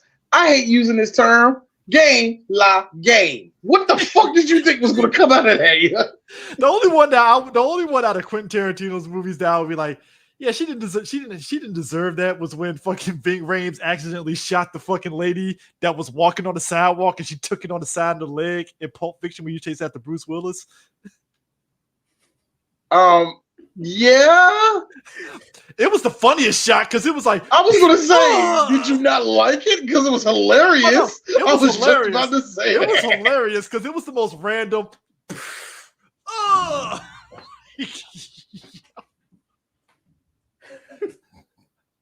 This one in Reservoir Dogs, I laughed because it was like, it's like, well, Now took the body and threw it out. I'm like, well, hey, she deserved that. You know, speaking of like, She deserved it. She deserved getting killed for defending her product. I mean, Mr. Hey, Brown, it's gangster rules. Don't pull the trigger if you want to be a killer. Hey, I didn't know you could survive for like 5 seconds more in life after getting shot in the head, but Mr. Brown proved it. dude, he was able to drive around 2 blocks. All right, Chris. Now here's the funny thing. Now I know real life there have been people that survive like shots to the head. I know that. There are people that survive getting a fucking railroad spike to the head and stuff like that. I will never understand. The human body is the biggest cheat code in the world because I have no idea how some people just survive this shit. But you know what makes it great, Chris, for those people that survive attacks like that? A year, 8 to 2 years later, their body goes, "Oh yeah, that happened." Because the thing is, people that get shot in the head, it's like it's a medical miracle. It avoided the rough parts in the brain, and I'm like, I love when that happens. The doctor goes, "No, it went in and went out." That he's lucky that it went in and went out and didn't bounce around anywhere. You know, come on, that's how he lived. Now I don't know if you guys had mentioned it while I was away, but probably one of my favorite exchanges between Mr. White and Mr. Pink was that whole scene in the back room leading up to them like going back out and figuring what to do. Good Lord, it was a lot of dialogue. Lord, it was a lot of just back and forth. It's one of my favorite back and forths, but I remember I do remember the line when they were trying to figure out what the hell are we going to do about Orange. Like, should we just take him to a doctor or a hospital or something? Like, what do we do? Hell, he doesn't know anything about us. Note the hesitation from White. Well, he knows a little bit about me. What? You didn't tell him your name, did you? I told him my first name and where I was from. Why? I told him where I was from a few days ago. It was just natural conversation. And what was telling your name when you weren't supposed to? He asked. Mr. Pink. What was the reason? I had a reason. What was the reason? What was the reason? I just explained the reason. Mr. Pink is the only one with logic. Hang on. When Stephen Buscemi is the only one with logic in the whole movie. Hang on. We had just gotten away from the cops. He just got shot. It was my fault that he got shot. He's a fucking bloody mess. He's screaming. I swear to God, I thought he was going to die right then and there. I'm trying to comfort him, telling him not to worry. Everything's going to be okay. I'm going to take care of him. And he asked me what my name was. The man was dying in my arms. What the fuck was I supposed to do? Not say his name. No. You should have said I'm Mr. Rogers. No. Shit, anything, nigga. I got it. I'm Homer Simpson. Something. Tell him sorry. I can't give out that fucking information. It's against the rules. I don't trust you enough. Or maybe I should have, but I couldn't. Fuck you and fuck Joe. I like how Joe and hold on, Chris. That's actually the best part of that scene. Actually, after all that talking, they come to head right there. That's the best part to me, man. Hey, hang on, Mr. Pig. Very sarcastically speaking. Oh, I'm sure it was a very beautiful scene between you. Do not fucking patronize me. Dude, I like how Joe later on, before they had that Mexican standoff, again, like Mr. Pink, like, nah, that motherfucker's a snitch. And he's like, yeah, he got Mr. Blue and Mr. Brown killed. They're dead. Actually, Dillinger. No, Pink never assumed that Orange was the rat. In fact, matter of fact, No, I said Joe. No, I said Joe. Oh, yeah, Joe. Yeah, Joe later on. That's when he was like, dead as Dillinger. And I was like, okay, that's funny. See, and the fact that he said, "Oh, of all people, that's still, like where the hell is where the hell is Blue?" They said, "Oh yeah, Blue's dead," and I was like, "How? Like when? When did he die?" He got the Bambi father treatment, bro. Oh yes, he did. Simple and plain. The Bambi mother treatment. You mean the Bambi mother treatment? Yeah, the Bambi mother treatment. No, run into the thicket. Best line to me though. Off screen. Best line to me though. Why am I Mr. Pink? Because you're a faggot. All right, Jesus. It's like, god damn, like then again, why do I gotta be Mr. Brown? I mean, it kind of sounds like Mr. Shit. Joe's logic though, I like his logic on why he chose the name. He's like, no, because all y'all gonna fucking argue over who gets what name. No, it wasn't that. It was Pink says, come on, can I just change my name to like Mr. Black or something? No, that's what I'm saying. It's still tied into like everybody arguing over who's going to get what name. And he's like, no. You're going to argue over who's going to get like Black. And no, he specifically said he wants to be Mr. Black. When no one said they wanted to be Black, he said, well, can I just be Mr. Black? No, because what happens is if somebody ends up being Mr. Black, you guys are going to argue amongst yourselves about like back and forth about who gets to be Mr. Black. Now, I'm like, wow, nobody actually argued to be Black except Pink just wanted to change his name and he wanted to exchange Pink with White. It's like, we're not doing well, Eris, as you know, most white men don't want to be Black. God damn it. Fucked up my joke. But you don't admit by that. I mean, look, there is, yeah. Son, going with what you said about Joe pretty much putting two and two together that Orange was the rat. Like, White asked him, well, how do you know this? He was the only one that I wasn't 100% on. I should have had my fucking head examined going with a plan when I wasn't even 100%. That's your proof? You don't need proof when you got instinct. Yeah, it's called you're an old white man that's lived 100 years. Of course, that's your instinct. Like, hey, Chris, leave that ancient white man alone, okay? I need you to stop picking on the relic in this movie, all right? I need you to stop talking about Ed Eisner's brother for 2.5 seconds. That's a guy that was at Arkansas. Normandy. That was a guy that was at Normandy on D-Day. First of all, sir, that is one Lawrence James Tierney. That dude was with the Little Rock 12 that was going to integrated schools. All right, no. That nigga was throwing rocks at Martin Luther King when he went to Selma. He probably shot MLK. All right, come on. What are we talking? Chris, again, the la le lule low. Okay, stop that. He was already got la le lule low. In fact, he's like if what's the character that was in the fucking that was like fucking what Houseman? No. Jim Houseman. No. He was like Zero that was like fucking, buzzing and shit because he can't talk. That's basically, yeah. Well, that was Zero. Yeah. That's Joe. He did have a lot of zeroism in him. Joe would be if Zero could actually talk and walk. Basically, that's really all it was. I always believed that Zero off of Metal Gear Solid sounded like Kane. I am Mr. Stephen Hawking. I am the lale lule low. I still don't understand who in WWF is like this. Is what we do. Put a little joke to this day. This is going to be a gimmick. It's going to last forever. Who was the one that come up with that? My goofy ass watching it. Oh my God, can't speak. Guys, did you see this? The bar was this high back then. And none of us knew that. None of us knew. I think this is why I talk cash shit about the Attitude Era. It's some of the most retarded shit you would ever see. I told Eris this is 9th grade, and I was like, yo, Eris, did you see Monday Night Raw? You fucking Kane spoke. And Eris was like, yeah. That was something. Yeah. No, my nigga said he shot Lincoln. You imagine? Oh, real story, y'all. Real story. Okay, real story. Okay, y'all know. All right, guys. You know when everybody goes straight down to Waldorf on Route 5, and you see that old farm that's been there for years? I did not know that was John Wilkes Booth's people's land. Yeah, that was. It's actually a historic site. Okay, yeah. The Surratt House was his checkpoint before. That was his checkpoint. It was his checkpoint. But you know, right before you get into Waldorf, right? Right before you get into Waldorf. No, the Surratt House. That's his checkpoint 1. No, not checkpoint, sir. It's where you go. No, it's where you go in Final Fantasy, where you have to check into the hotel, you sleep in the house, and you sleep in the bed, and that's how you save your game. I want people to understand something. So the Surratt House was his memory card. Ford Theater to Clinton is a smooth 30 minutes.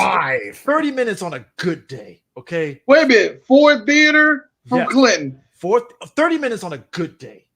I'm gonna say 25, but still. Now imagine back then, a whole lot of dirt on horseback. On horseback, well, I don't know, John. That's dedication. That's dedication on horseback on a limp leg because he broke his fucking leg stage diving off the fucking damn thing after he shot. Yeah.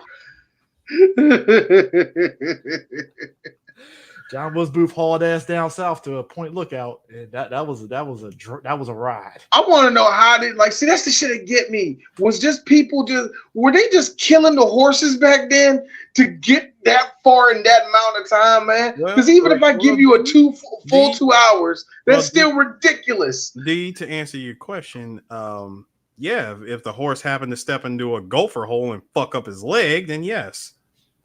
Hey.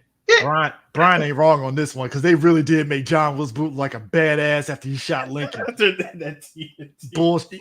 He ain't lying. Came in with a side jump. Yo, because I know what movie. All he did was missing was Ghetto Boys playing in the background. Lincoln turning around. I know what movie Brian's talking about because they really did have like John Wilkes Booth shoot Lincoln. He did like a combat roll off the phone. I'm like, he broke his leg. Like he didn't just cut. Like what?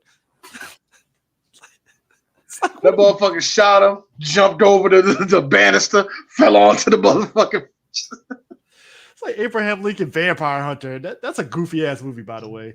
That movie was awesome. That movie was awesome. I love it. No, it wasn't. No, Chris. I'm being fucking sarcastic. It was terrible. Anthony Mackie. They ended. No, it's when they was on the train and they ended. That made no sense. That ruined the whole movie for me. Anthony Mackie as the good black man to help. As the good nigger. I'm sorry, the good black person. Apparently, vampire. Oh Lords, Master Lincoln, how we gonna do that? He didn't say that, y'all. Not quite. He was Anthony Mackie. Close to it. He was close to going. I was just a dumb nigga. He was that close. He was flirting. Sir, when you get Anthony Mackie, you're getting Anthony Mackie. Just like you got Anthony Mackie Tupac. That wasn't Tupac. That was Anthony Mackie trying to be Tupac, being Anthony Mackie. That's what you got out of this. That nigga said that shit. Six Simple Tyrannus. And when he did that shit, that was Furious Rex. That was on the same note. That was on the same level of a. Sir, that was Anthony Mackie cosplaying Tupac. It really was, and I still prefer that over the Tupac movie. I will tend to Tupac movie. I'm sorry. Wait. You said the Tupac movie? Oh, you mean a movie that was this? False. No way. Not this time. We created it. It's totally made up. Pure fiction. We made this one up. I gotta be real. I feel Reservoir Dogs is a real thing that happened in real life. Honestly, I think somewhere in America there was a Reservoir Dogs situation that happened. I really, especially the part that me and Eris like when guy Michael Madsen's character when he got out of jail, when Blondie got out, and he saw Eddie, and they immediately started wrestling, and Eddie was talking about he took black dick and had black semen coming out of his mouth. Why are you gay? It was some of them. You know what, white people, here's the thing. That dialogue. Why are y'all niggas so gay? No, that dialogue.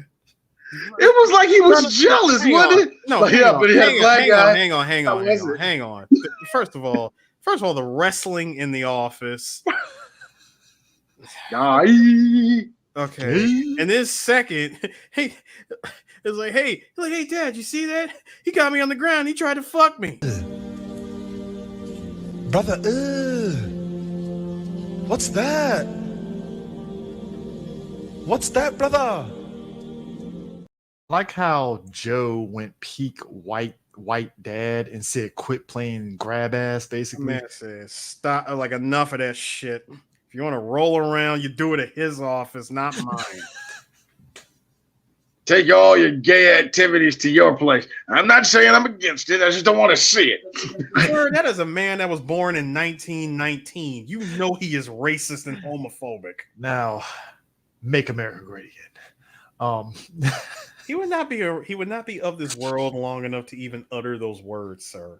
Sir, he would. Sir, if he was still alive, he'd be at January 6th. He probably would be. He wouldn't be able to walk. Yeah, dude. I said the man was born in 1919. Chris. So he was at Dunkirk, is what you're saying. Chris. He would have been looking at the He was footage. at the Gettysburg Address, sir. He would have been looking at the footage at the hospice going, those are true patriots. And then dies with a happy face. Hours later. No. You know, those are true patriots. Sir, Joe Biden's the president. No. He saw a clip. Let's just be real. He died when Barack Obama became the president. That's No. Actually, no, he didn't. He survived that. He actually died when he saw that clip of Cap Joe Biden giving the shield to Black. He was active. First of all, he was active, as an actor from 1943 until 1999. When did he die? He died 99, right? He died February 26, 2002 at the age of 82. Wow. Year we graduated. Mm-hmm. 2002. Did a lot of whites. What devastating thing happened to the whites back then that we can say he died of? 9/11. 9/11? No, he would have died a month after 9/11. So no, we can't say that. No, we can say 9/11 because that lingered for quite a while. Sir, he was also born in New York City, so oh yeah, it lingers for quite a while. Look, we said it best. We as Americans, we had like 3 days where we were all on the same page, and then it went to fuck those Muslims. I'm just saying. Those are hell of a words coming out of your mouth. Fuck the Muslims, my nigga. Hey, it was 3 days, and white folks went straight to the Islamophobia. And I'm like, wow. I thought we went from being like this. Thank you. To fuck. It was like them. It was like Monday to Wednesday. We were this. America. By Friday, it was business as usual. We had a good run. We were like, man, we were really. You know what happened? That was a fast ass 6 months. You know what happened? Because they was like this. We was together, and all of a sudden somebody stood up. So we're killing these tower heads or not? Yeah. And let me tell y'all something. There are some Islamic slurs that y'all not heard that us millennials will go like, it's been a while since I heard that one. Boy, they was dirty to anybody that looked like it was from over there. They were dirty to them, man. Whatever. If your name started with the words "ha" and ended with "b," it's a wrap. If you had L in your name and a dash, if your name sounded like a throat clear. Fuck that. You can be having a regular day with this person, smiling like I don't know what, right? No. You can be having a regular ass day with this nigga. The second he sees you turning towards the mosque, he's like, "We bombing it tomorrow." I'm that serious. If your name really did sound like a throat clear, it was on site. Like you gotta understand. Like it's like. Racism was yes, he was. Yeah, he was. Boy, when Howard, after that 1 week was up, Howard's like, I'm getting right back on it. You ain't lying. I want people to understand, we were here in America with racism, right? Where it's like, if you were just a black person, it's like you got the N-word thrown at you. It's like, well, it's like Sue said, business as usual. Okay, you wrong for that one. You were wrong as shit. We were here. As Rev Metreon Zento, like, get him. We were that here. one right there. He's right there, officer. In America, we were here with racism, right? And it's like 9/11, it went from this to... Because you got to realize, the second that happened, the second 9/11 happened, a lot of white people in their 20s and early 30s were doing like in-home aerobics, lifting weights, watching Three Kings going, we got to get our country back. and hold up, and listening to Eminem D12 fight music on repeat. I love that song, but white people as really a person did that fuck was that in song. hey, Christopher, as a person that was in the military, I'm so sorry. All the white boys that were ready to go to war kept on playing Let the Bodies Hit the Floor. I am so sorry. I am so sorry that Drowning Pool may be one of the worst bands ever made, but nobody would know because what? You take that back. You take that back right now, sir. Drowning Pool was one album. That's all they were, and barely one song. No, D. You say that because the lead singer died. Eris, I want you right now. Crack off 3 songs. Godsmack. 3 songs that's not let the bodies hit the them. floor. 3 songs that's not let the bodies hit the floor. Go. Tear Away. Nobody knows that song. Shut up. Tear Away. Center. All Over Me. Okay, you know what? He said he told you to shut up as he's naming songs. That's a fan. That is a fan. That's a fan. That's a fan. I pity you, but you're a fan. You're kiss my ass. I'm gonna listen. Hey, Eris, this ain't you. Hey, Eris, real talk. Real talk. This ain't you knowing White Zombie songs. This is you picking a mediocre band and knowing it. I gotta be real with you. Eris is the guy that will wear a Drowning Pool shirt and nobody will ever question he's a fan. It's like question it. He's a fan. Fuck. He ain't a poser. Exactly. Eris will piss off a white guy that's like, fuck, this nigga knows fucking Drowning Pool. Like We're going to kill him, but we want to kill him, but the short one knows Drowning Pool. Yeah, I know Drowning Pool. And then they pull out look, and then they say, do you like Puddle of Mud? Who? Kill him. I liked All Over Me and Center and Tear Away like more than I like Bodies. Like Bodies, I probably listened to. Like Bodies was mainstream as shit. It was super mainstream. Hey, Eris, you do realize you like that one nigga that can name 4 songs off of that one Emil album? He exists. His name is Tremaine. He wishes that hip hop could get back to where it was. No, to its roots. That's what you sound like. That's all I'm saying. I'm sorry.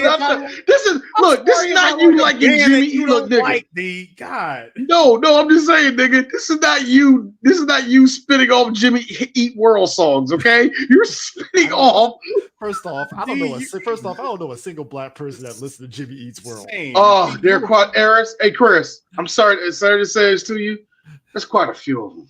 I mean, D, you were fine when you. I'm not one of them. In this area, D, you were fine when you. Chris, I hate to tell you this, and this is going to be a shocker. You're not white enough. Like D, you were fine when you said like fucking White Zombie and Rob Zombie. Like both of y'all were fine with that, okay? It's a White Zombie. It's like this. He has a cult following. There ain't nobody like, hey, bassist, that was with Drowning Pool. We trying to get a reunion too. Ain't nobody doing that. Granted, it sounds like I'm wrong. I'm sorry. No, I mean, and listen, I might be in that pool of, no pun intended. I might be in that pool of Drowning Pool fans that just like the first album. Like, I really like the first album. I can go back and listen to it like anytime, all the time. Sure. So, I believe you. You're my best friend. I can believe you. I'm keeping it real. First the Muslims, now this nagger. Muslims. Now this nagger. The Boozlers. I like how you put a double O on there, my nigga.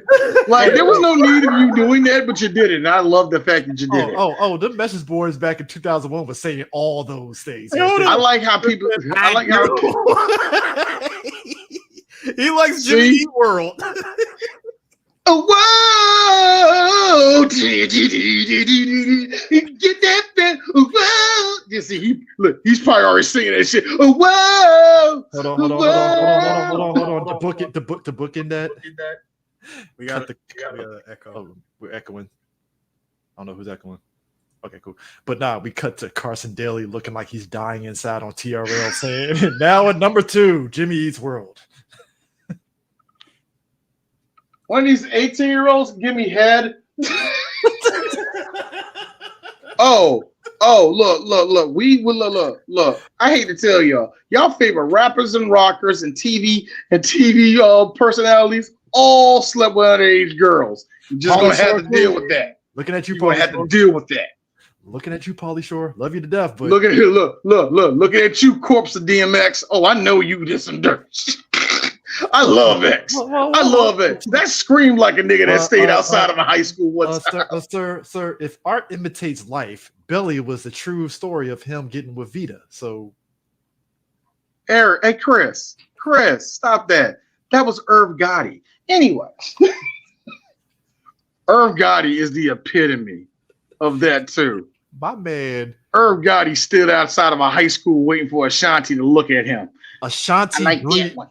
Ashanti breathes now. Irv Gotti, what the fuck is that bitch want? I'm like, whoa, dude, chill. Like, what she want? I bet she don't want to fuck me again. To make me. I bet she don't want to be with somebody like me again. Yo, fuck Nelly. that girl got back to Nelly, and they both happy. And Irv was just living. Look. I am glad I'm wrong about Nelly and Ashanti. I'm actually really legit glad I'm wrong about those two. I'm glad they're going to have a good life. By the way, Chris, until Nelly finds a way to fuck it up again. By the way, Chris, if you had told me, with me going in on what's that name, Cold. Now, if I said, dude, I fucking love Cold. Now, if you'd have hit me with name such and such songs, yeah, I'd have been stuck because the only one I would name would have been Just Got Wicked. True. Here's you, Rares. Cold was so cold. That's Static X, nigga. Leave me alone. Speaking of which, I own 2 Static X albums. I got like 3 songs in memory. Name one of them. I'm pushing it for saying 3. How did it feel being the only black person to walk in the Suncoast buying those albums? Do you want to know? No, hold on. Real talk. First off, Chris, you give me too much credit. You think I was giving them money? Second of all, you'll be shocked. Again, you'll be shocked at the number of niggas that like Static X. You be shocked. No, that's all I'm saying. I'm not saying that they're super fans. I know there is a segment of black people that like Static X. I was just giving you shit for No, they didn't, but I think they did. You wish. I don't think they did, but I think they did. Look. There are certain white bands that I will never in a black section say that I listen to. Evanescence being one of them. I love Evanescence. I love Evanescence. But you really think I'm gonna go to a black cookout and be like, hey, y'all listen to Evanescence? They would kick me out of that cookout. Look. It takes a level of boldness. No, D. Sorry, Chris. They would attempt to kick you out at least 2, 3 max. Toe tapping. Wake me up, wake me. No, over there. At least 3 are toe tapping. Some over there. Perfect by nature. All around. Sorry. No. So there's a couple of them songs. If you know a black person that know the Evanescence album, y'all singing, not singing. Y'all singing. Look. And then here go your corny ass cousin. I know Linkin Park. Everybody knows Linkin Park, sir. Get the hell out with your basic ass. Ass out of here, nigga. Look. 2001 to 2004 was my Evanescence phase. All right, I had moments of listening to. I just wanted to bang Amy. I ain't gonna fake, and then I realized she was. But then I realized she was a whore, and I didn't like her. And I'm not talking, every guy in the band whore. I'm talking spotlight horror. You know, that's a different type of movie.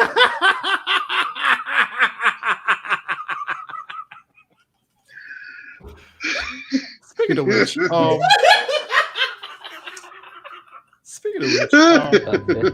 This sucks, man.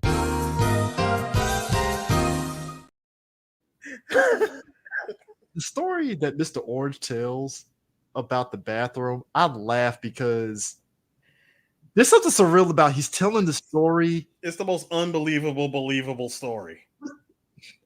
It's some shit that it's like, okay, it's the type of story that you would tell when you're around a group of friends at a party and you're drunk and they all eat that story up because, like you said, it sounds so fucking believable.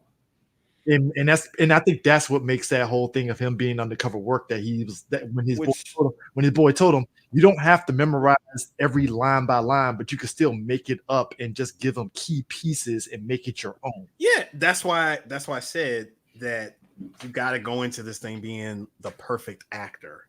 Yeah, that's the whole point of being. You can't be too perfect because everybody sniffs it out. So you have to, But trust me, a good actor is harder to sniff out than a bad one. Because a shitty actor, they're gonna sniff out some holes in your stories. There. Well, apparently Joe, being the old man, was like, "Nah, he's a cop. I know it." Even though he might not have been 100%, but my man still.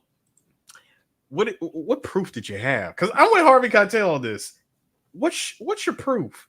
Like, because here's my thing. Here's besides your instinct, what did somebody tip you off and tell you that he's a cop? Because how the hell did you know? The only thing that I can figure Joe is it's that old white man intuition, which that's a thing in movies if you think about it, because it's always that one person's like, I had my suspicions, even though there was, like you said, there's no concrete proof. Yeah. But like maybe it's the fact that Joe never had a one-on-one time with him. Maybe that's a suspicion. Yeah, that probably would have been his whole 100%. Like I wasn't 100% on because I didn't have any one-on-one time with him. Now, I mean, what the hell would you want to do? First, like what the hell do you want to do, man? First to 5 in Street Fighter 2? Super Turbo. No, this is 92, bro. This is regular ass World Warrior Street Fighter 2. He sniffs out Mr. Orange because he picks fucking Dalsim. What kind of white man picks Dalsim? I'm gonna pick the flaming nigger. You're gonna pick the flaming nigger. The one that eats the curry and farts it. I bet his whole house smells like an elephant. Or something really messed up and racist, Because Joe looks like a bison. He looks like a bison player. He's got a pocket Balrog. You think so? He's got. I got a question. How do you look like a bison player? Bison. Something very dictator about him, D. Yeah, very dictatorish. Thank you, Brian. There literally was a Capcom arcade cabinet in the background. Hey, that was Quentin flexing his nerdom a little bit in this movie because there wasn't there an X-Men poster. It was a Silver Surfer poster. It was Silver Surfer in a Fantastic Four name drop, and it was also a deep cut of I don't know. It was a DC one. I think it was on Cowboy something. Oh yeah, it was like next to the Silver Surfer poster. Yeah, I forgot what it was, but I'm shocked that you didn't catch that, Chris. I'm actually shocked that you didn't catch that. I saw the Silver Surfer one, but like, yeah. Okay, real talk. The famous Silver Surfer, see that one? Silver Surfer, I gotta say, I'm not gonna say I'm deep in the lore of Silver Surfer, but white people love the fuck out of Silver Surfer, don't they? Yeah, they did. It was a thing in the 90s. Like there's some older Gen X black people that love Silver Surfer too, but it's like white people just. Hey, son, let me tell you something. You don't want that. No, Chris, I got this. Going back to what I said earlier in this podcast, there's things that I asked for, and then there's things that I never spoke into existence. What you just said is the latter. Yeah, I mean, I don't want, look. Yes, he did, Brian. He said that he looked like the Thing from Fantastic Four. The Jewish guy. Which Joe did say. Joe does look like the Thing. That's very messed up. It's messed up, but it ain't wrong. He actually looked like Nick Nolte's character, Chris. Which Nick Nolte? Red Hulk. 48 Hours, Nick Nolte. No, Red Hulk. homie that is actually the Red Hulk, old white guy. Thunderbolt Ross. Yeah, Thunderbolt Ross. I couldn't think of that. That's Thunderbolt Ross, nigga. That's what that was. I don't know. Nick Nolte has gone through a lot of looks over the years. Distressed white guy being one of them. No, but he always look like he's a distressed white guy, even when his hair is straight.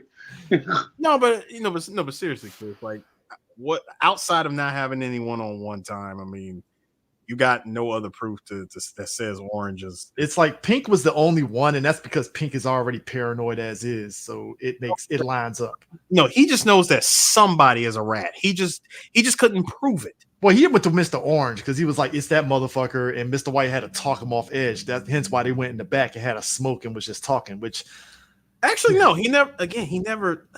Chris, he never pinpointed and said that orange. No, he did say orange until White told him, like, no, I did, I vouched for him, blah blah blah. And he's like, okay, but somebody snitched, basically. So well, he said, look, for all I know, you're the rat. For all I know, you're the fucking rat. Well, now we're on to something. He said, well, now you're thinking with your head on your fucking shoulders. Just like how we got that famous shot, the most famous shot in the whole movie. This right here. Bro, I like that. That is the wallpaper of every person that had a computer back in the day. Tell me about it. And when he said, and I quote, every edgelord who was born in 1966. when he said, and I quote, he's like, I didn't, listen, I kept this shit professional. I didn't tell him my name or where I was from or none of that shit. He's like, why the hell would you do that? Shit, 15 minutes ago, you almost told me your name. Again, Pink's got a point. Yeah. How is it that, like you said, with Steve Buscemi is the voice of reason in this movie? You know y'all fucked up. Mm-hmm. I mean, it's yeah. You really got White out here thinking him and Orange was like this.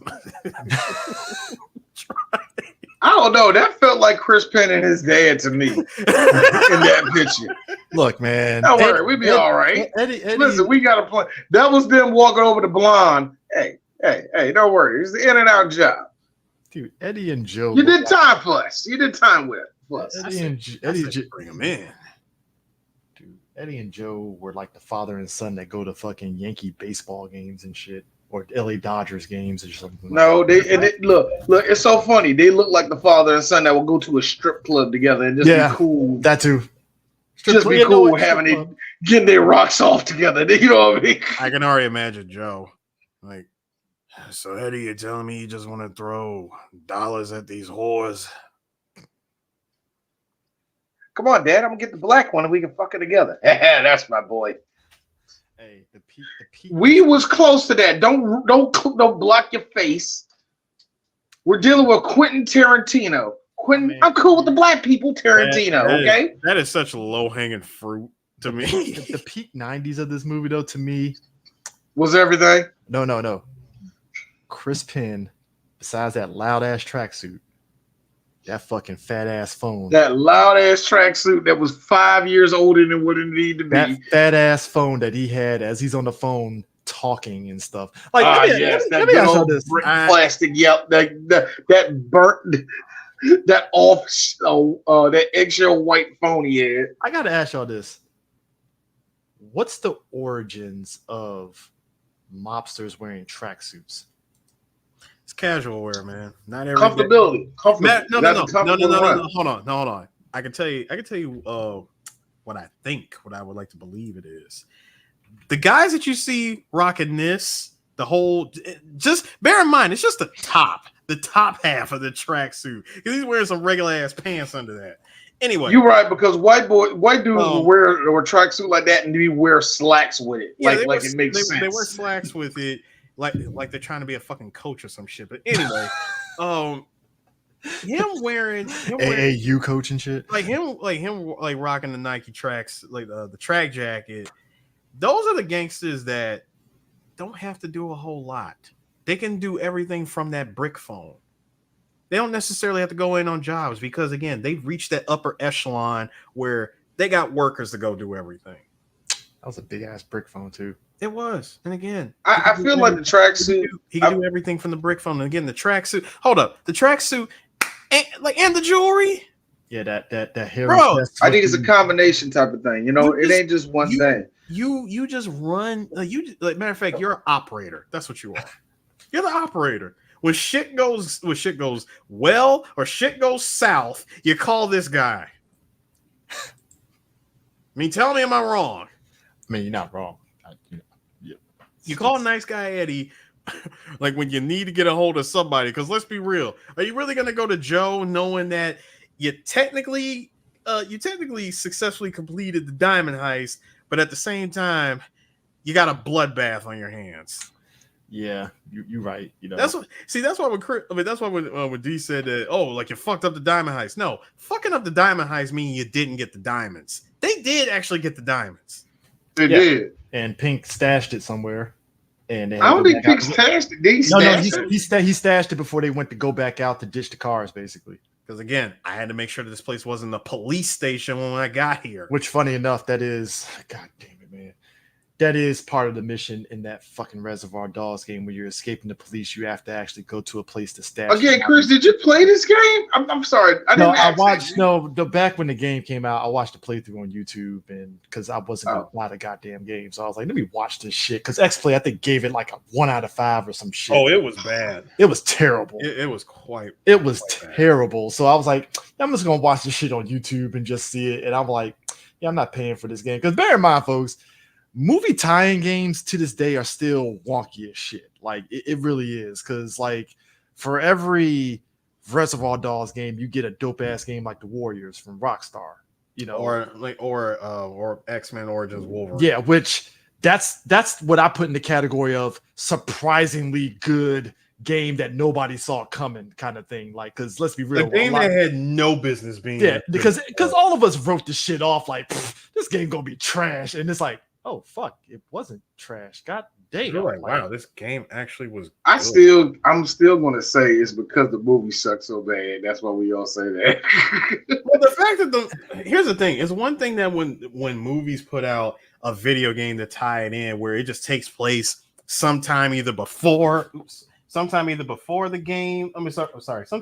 before the movie comes out or after the movie came out. It's always that kind of weird thing. But in X-Men's case, it told the whole damn movie with DLC extras baked in. Yeah, and I could be wrong. I could be wrong, guys. And please tell me if I'm wrong with this. And I'm just thinking of Sting off of a WCW. But wasn't there a Crow video game? Crow? Yeah, am I just making that up? I think I'm making that up. Maybe back on the Genesis, maybe. I think I'm making that up. No. Was Crow on the Sega CD? It could have been a Sega CD. That sounds like a Sega CD game. No, PlayStation. It was really based off of City of Angels. What year? Based off of City of Angels, 1997. Yeah. I don't want to know. Jank as fuck. So yeah. I don't want to know. I just saw blocks. Trust me, it's no. And City of Angels was decent, but why would you do a video game off that one? Like, I cannot say yes, but I cannot say no either. That's all I will say about one of the Warriors. Yeah, I can't say yes or no though. Yeah, I mean, we bring up on the podcast all the time, like the Scarface one. I'm like, who the fuck greenlit that shit? Like, I'm still impressed that this one beside me over here, he thought it was a good idea to actually go through that game. Harris told me about it, and I'm he did not pay one physical red cent toward it. I don't blame him. But the nigga still played this shit. That's all I can say. Scarface, the world is yours. That one. Oh yeah, I did. Yeah, I played it. Yeah, I mean, that's what I'm saying. You didn't spend no money on it. No, I did not. But that game was straight woof. Yeah, if the Reservoir Dogs was like a huge, like, I didn't ask for what happened in the heist and all that shit. The Scarface one was, so you did a what if Scarface survived his snorting of coke and getting shot up 15 times? Like, really? It still doesn't beat Eris playing the clip for me of Tony, not Tana, talking about, fuck, man, I fucking fucked up by killing Manny. Like, he would stop that. Stop. I will never get over this. This man regretted killing Manny. Get the fuck out of here. He did. Hold on, but he did. Remember, Tony did actually regret killing Manny. But we needed to hear it. He did it in the movie, guys. He didn't. No, he said in the movie. We needed to hear it again because we like Manolo. But anyways, y'all. But nah. Like just the fact that, like, because again, watching it again, it was just certain things I forgot, and just the fact that I'm sorry. This got a video game, but Kill Bill didn't. We still never got the whole bloody, listen. We still never got the whole bloody affair released over here. Yeah, I go bootleg with that shit. Yeah. Okay. Anyway. But like I totally forgot, like with the Mexican standoff, that Eddie and them were part of it. Because in my head, I thought it was Mr. Pink, Eddie, and White, and I didn't know it was Joe. No, Pink, Eddie, and White. Pink pulled the probably the best move ever, which is I am going to slowly walk back and say, "Hey guys, come on, what are we doing here? Thought we was all supposed to be professionals, professional." Carl Ramrod. He kept saying that. A man said, "All right, these motherfuckers really about to shoot each other because ain't nobody listening or paying attention." I just like how your boy. I'm gonna duck behind this ramp here. We have the literal good and bad and ugly Mexican standoff. Like, and I want y'all to pay attention to this. Joe was pointing his gun at Orange. White is pointing his gun at Joe, and nice guy Eddie is pointing his gun at White. As soon as the bullets start flying, we see the guns go off. My question is this: who the hell shot Eddie? My man got hit with a freak. No, Mr. White shot him. He didn't.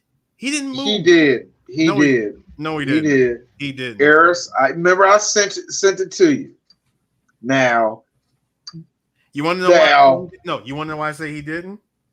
Why? Because we clearly see this man take a full bump before Harvey Keitel even turned his damn hand. They shot each other. Again. All right. First off, what do you got hit with? A magic ricocheting flying bullet from Wanted? First off, what we're missing is this, Eris. This was a bad shot. Yeah. Number one. Bad shot, of course. But I liked it. But here's the thing. I like how you clearly saw two shots come out from Harvey because he goes bow and then he does this weird kind of shift over. You see a secondary shot come out. Yo, you see him tip over. But yes, to your credit, before the second one to get off, here's Chris Penn. Chris Penn already took the shot and did a full bump before Harvey even had time to turn around. Because I think the way the shot was is he shot him, and then as he's coming down, he does this kind of thing. That's the only thing I can figure. The only problem with that, as you said, Chris, the only problem with that is, as much as I want to agree with it, by the time he did all that, Penn was already on the ground. Well, Chris Penn liked to overact and try to really, really engage and really wants to be physical. No, oh my God, that was a Nike tracksuit. Yes, that was. I just caught that. And no, D, don't give Chris Penn excuses. Please don't. Look, I said he's an overactor. That's not get Chris Penn. Him and his brother. Don't know the meaning of reeling the fuck in, okay? No, don't give him compliments either. Look, Chris Penn is the good Penn, okay? All right. I agree. I agree with this one. Here. Chris Pulaski was nice. Yes, Officer Pulaski. Let's just be real. He's nice. It's nice guy Eddie if he was a cop. Sean Penn just went. Because of that, when I've watched it the first time, I thought Eddie was the cop. And he was just lying to his dad for years. Dude, Sean Penn just went crazy. I'm like, what the fuck, Sean Penn? But Sean Penn didn't go crazy. Sean Penn he dated Madonna. That's what happened. Okay, he dated Madonna. So something else I want to point out is after the Mexican standoff is over with, Pink being the smart one. I'm not asking questions. I ain't saying shit. I just see 4 bodies on the ground. Well, 5, including the cop, because nice guy Eddie shot the cop while he was still strapped to the chair. Grabbed the bag of diamonds, rolled out. Now, going back to what I had mentioned in the beginning of this podcast, I believe he got into an all-out shootout with the cops and was killed. Going back inside, we see White is still still somehow moving. Well, goes over to Orange and was like, "Well, kid, looks like we're gonna be spending a little bit of time, like a little prison time." I'm like, "Bro, your man now has 2 bullets in him. He's not surviving the rest of this day." We'll sue. He had enough time to whisper, Valverde. No, he had enough time to whisper, "Hail Hydra." Hell Hydra. Because he was but he tells him, "Larry, I'm sorry. Sirens outside. I'm sorry. I'm a cop." Bro, the 1,000-yard stare from Harvey Keitel was perfect because it's the realization when you hear the truth and it smacks against what you thought something was. How much you defended. And that's the thing. It's like the whole time he believed it in his heart of hearts.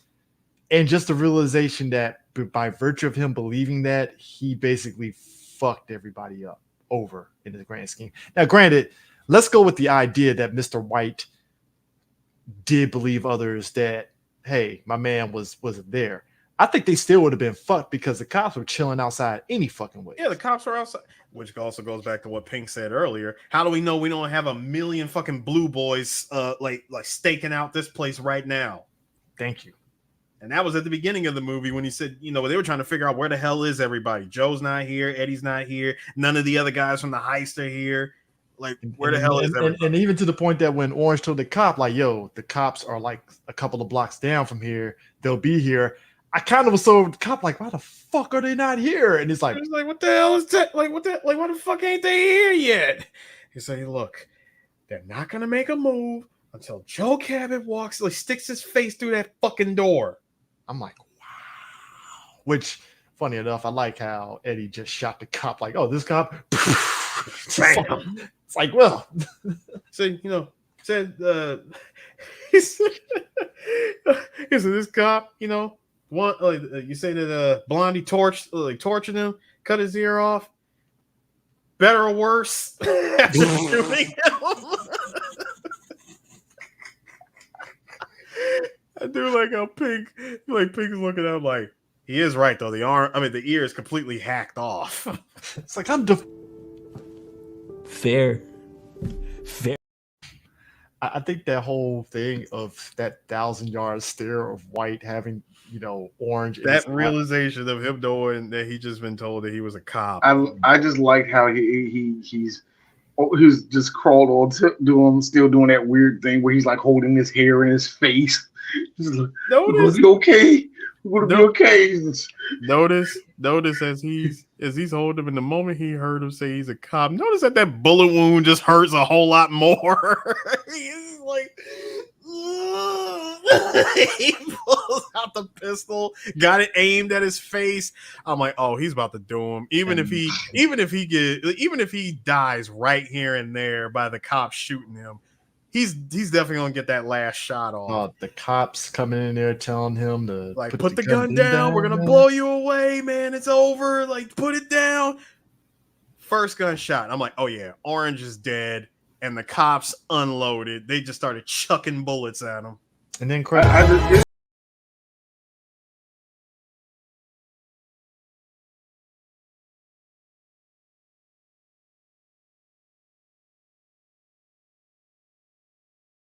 swear, when that happened, I was in tears. I was like, that anime credit just needs to hit immediately. I mean, it went straight to black. Every time I close my eyes. Written by Quentin Tarantino. Because he loves the blacks. Sure, he said nigger in here 15. They said nigger in here 15 times and objectified black women. But guess what? He loves the Negroes. I mean, geez, do you know? I mean, geez, how old do you think that black girl was? 20? Maybe 21? Chris, since you watched, hold up, D. Chris, since you watched the gameplay during the Diamond Heist, was there a young 20 or 21-year-old black girl in the game? No, there was not. It didn't even follow the movie lore.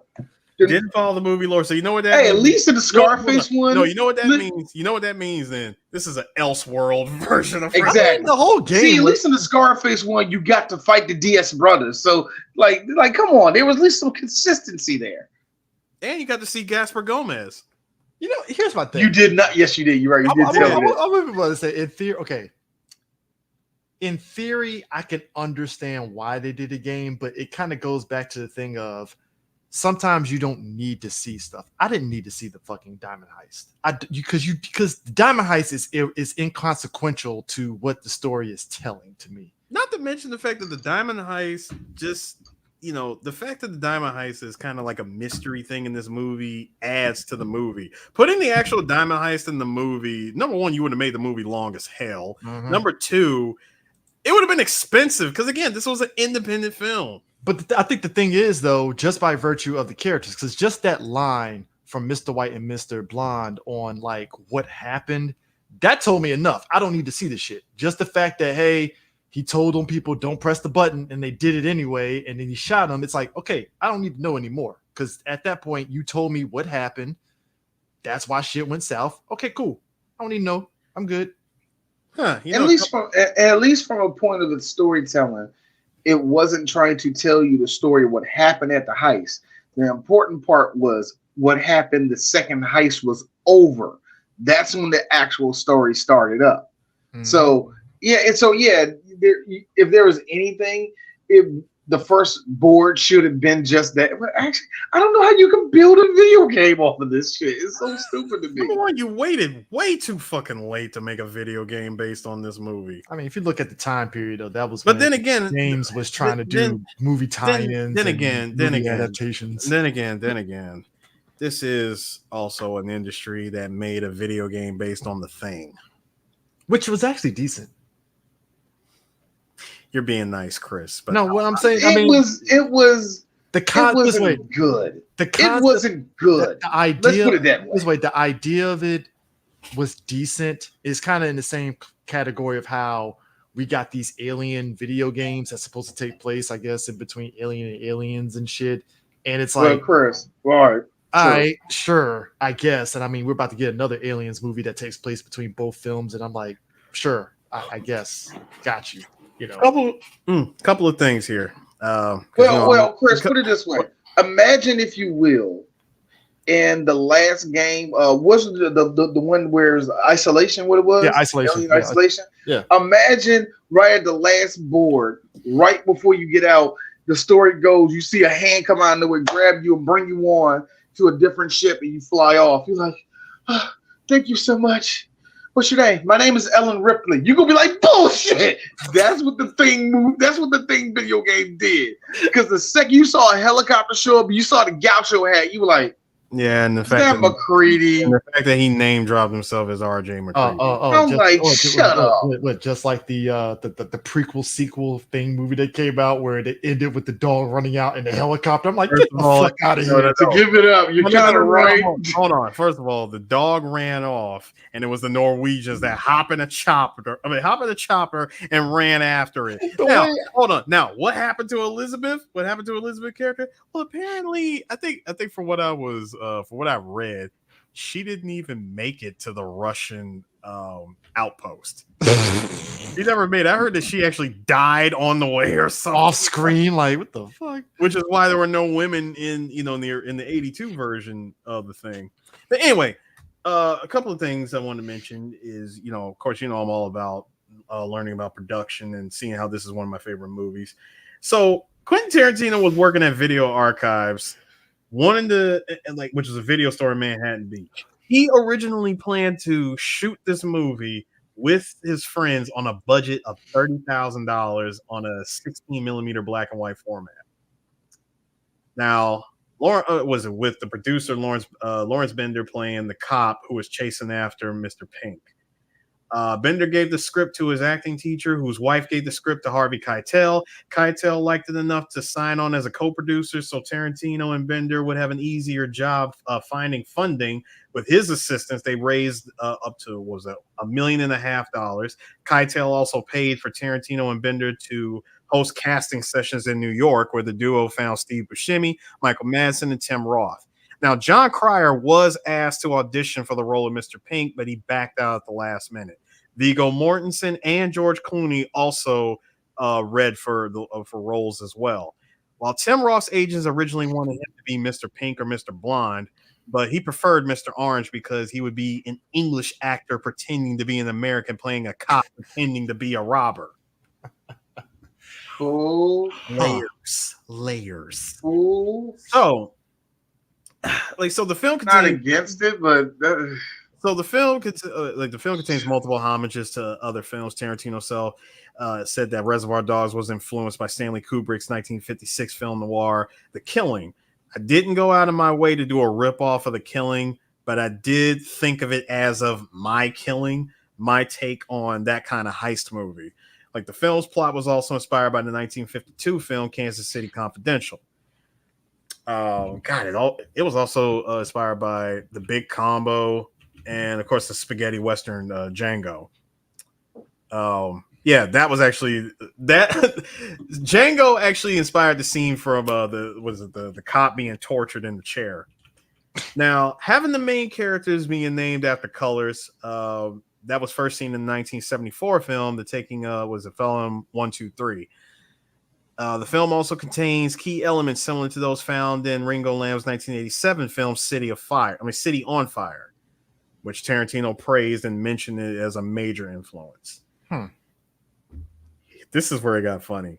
Tarantino said that everybody hated Joe, Lawrence Tierney, by the end of the first week of production. Everybody hated him. I mean, if you're a young director, it makes sense. It doesn't say why, but it just said that by the end of the first week of production, everybody couldn't stand him. So the warehouse scene, by the way, were filmed at an unused mortuary that were filled with coffins, funeral equipment, embalming fluid, and a hearse. Now, Mr. Orange's apartment was a room on the second floor of the mortuary, set to look like a living quarters. Now, of course, that building has been long since demolished. Okay. Here we go. This goes into the video game thing. Tarantino's decision to not film the diamond robbery was twofold.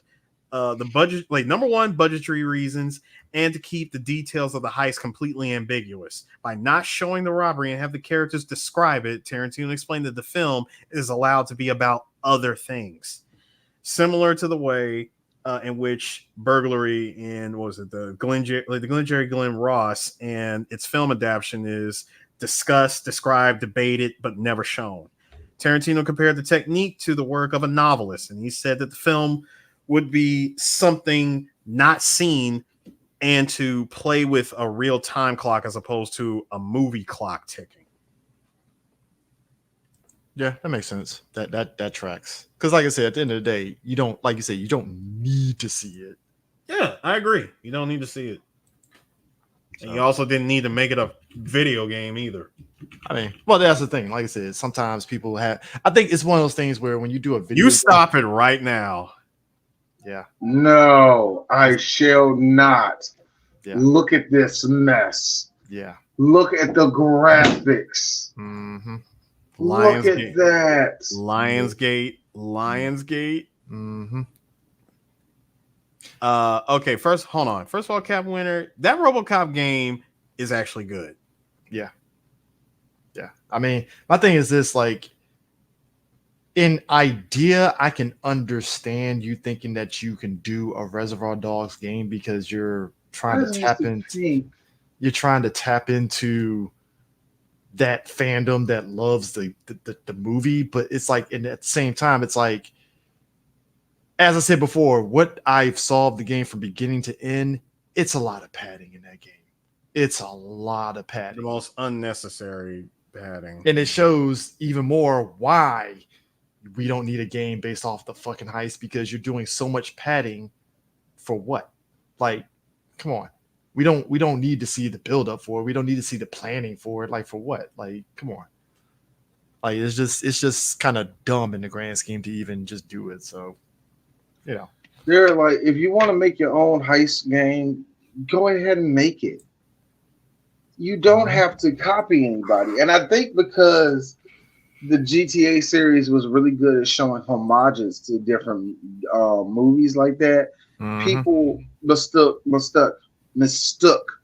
homage for that's going to be the plot of the whole thing. And that's not how that works. And I really hate how people always do that. Not just with video games, but with movies too. That's why we get a lot of strictly, especially horror movies. It's like a homage to the old thing. No, it's just teenagers getting drunk in the woods and they die. Shut the fuck up. There's nothing special about this. It's almost done that same type of vein, man. So yeah, it's kind of like that thing. But like I said, at the end of the day, it's still a great hit. It came out on, is it 4K yet? Yes, it's 4K.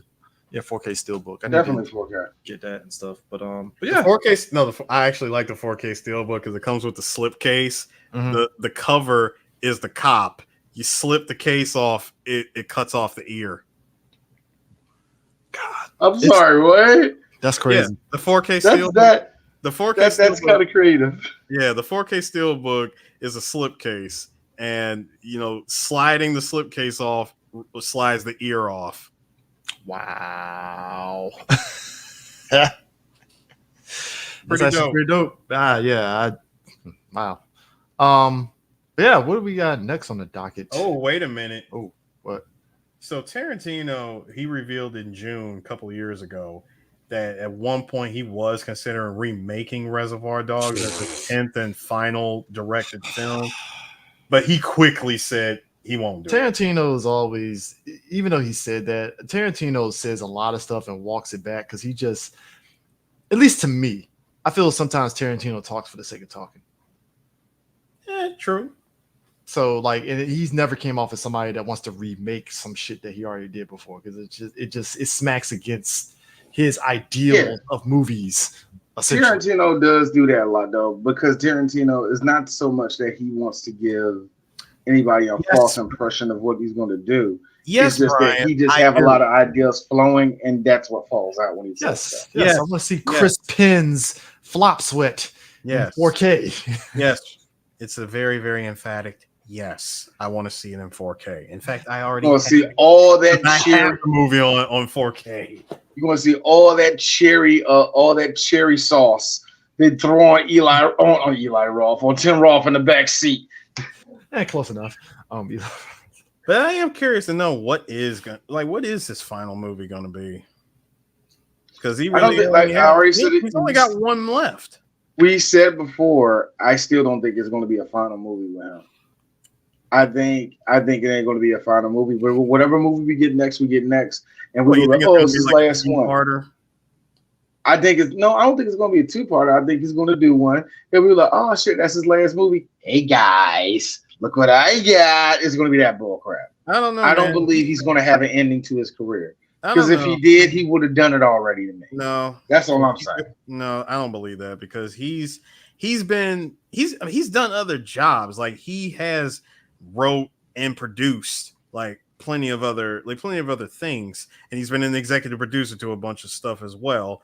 And not to mention all of his documentary appearances is God, he's done a hell of a lot of documentaries, but that don't count. Eris, the point is you asked the question and I answered it. I don't think he's going to make a last one. I think he'll make a last.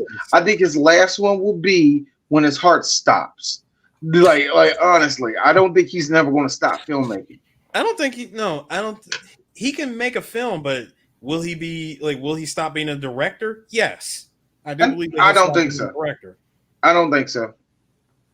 I think so because he's been saying it since the very beginning that he was only going to direct 10 movies out of his career. For his career, he's only going to do 10, and he is stuck by that. I mean, it's probably why it's taking so long. Look, I'm not one of those people that demands a director just give us a movie immediately. I think that's a lot of it. Yeah, I'm not either. That shit. I want you to just take your time doing it, and then when you're done, you're done. Yeah. You said you want to have 10 films that you direct, and you've said that since '92. he's stuck to it. I will give him that. You know, that man has yet to change his mind. As you said, this movie's what, almost 40 years old. It says 40. It's in his 30s at least. Been in this shit since 92. Look at all the bullshit it's been through. Stop. So-called beef. Wow. You're forgiven for what You're you do. forgiven. Son of a I ain't even gonna pretend. Think you seen him. What we got next? Nah, what we got next on the docket? Just to let everybody know, we're not going to take an all the way break, but we are going to be like doing like doubling up until our little summer break that we always give ourselves. Yeah. So expect us to kind of have 2 in a week or stuff like that. Just to let you know, just to let you know that's what we're going to be. But next week, I'm going to pull the Band-Aid off, and we're doing this next week, and I hope you all will be there. To be or not to be? Not to be. Something's rotten. I think I just got a boner. I'm going to say something really quick before we end off. Do you mention that we were going to do this movie, and you said that we have to do this movie again and do it right? I'm going to say it now that we're on the podcast. How do you do right to a mess of a movie? That is a question that 3 Black Geeks had approached before. Valid point, sir. I mean, holy shit, this movie is a mess. Hey, I like Last Eris, Action Hero, but God. But Eris, I had to put that there. We said it when we did it. Cobra wasn't the perfect bed of roses either. It's not. But hold on. But here's the thing: Cobra didn't have the Super Smash Brothers of the 80s and 90s of action stars making cameo appearances. And you're telling me you don't want to do a movie with Tina Turner having a cameo in it? Come on, bro. No, and I'm not saying I don't want to do. She's a Black movie. History. I'm not saying that. I'm not saying that that I don't want us to talk about. She's a movie. Black History. Wait, D. I'm not saying that I don't want us to do talk about a movie where we got to see the Universe 9 of Terminator 2 starring Sylvester Stallone. There was a cartoon cat in this movie. That made no sense. What Humphrey Bogart? Wasn't a really, really shitty AI Humphrey Bogart in this movie too? An animated cat shot F. Murray Abraham, and it was the funniest. All you heard was, "Wait a minute, that did happen." Yeah, all you heard was, "That did happen." And you see F. Murray Abraham acting. Lean over. Still better acting than. Let me get this right. By the way, before I forgot to mention, we actually got the freaking Wilhelm scream in Reservoir Dogs. Yeah, somebody got pushed to the side. Oh! But no, F. Murray Abraham getting shot in the back by a cartoon. So let me get this straight. Him falling over was better than the scarf. F. Murray Abraham, Charles Dance, Arnold Schwarzenegger,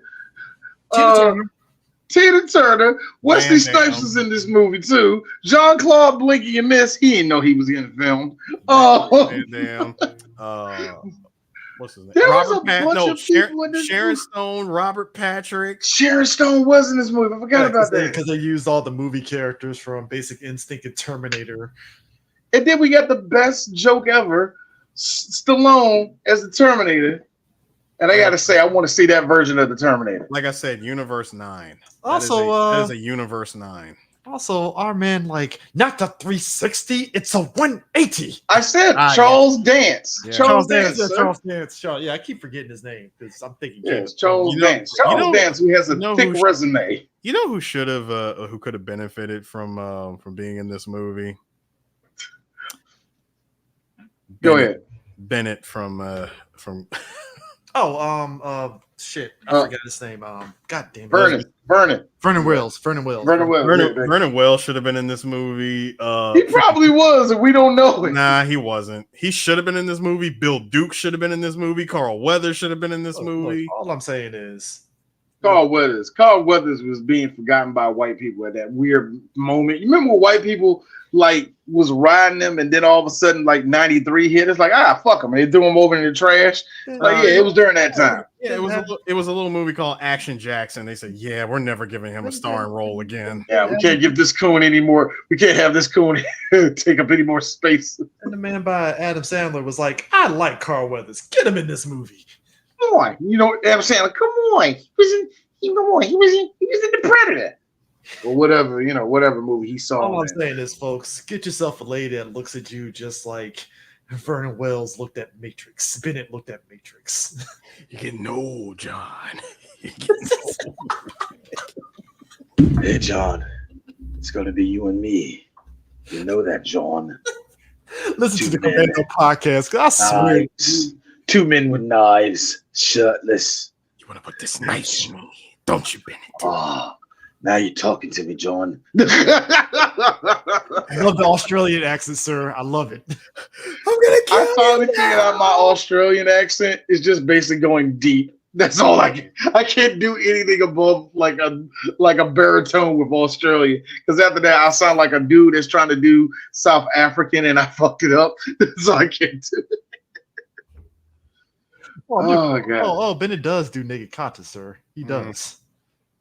The creatine version of Bennett. That chain vest. The chainmail, sir. I like it's the chainmail, and that the chainmail was too small for him, and he said, "Nah, don't really fit. I want it."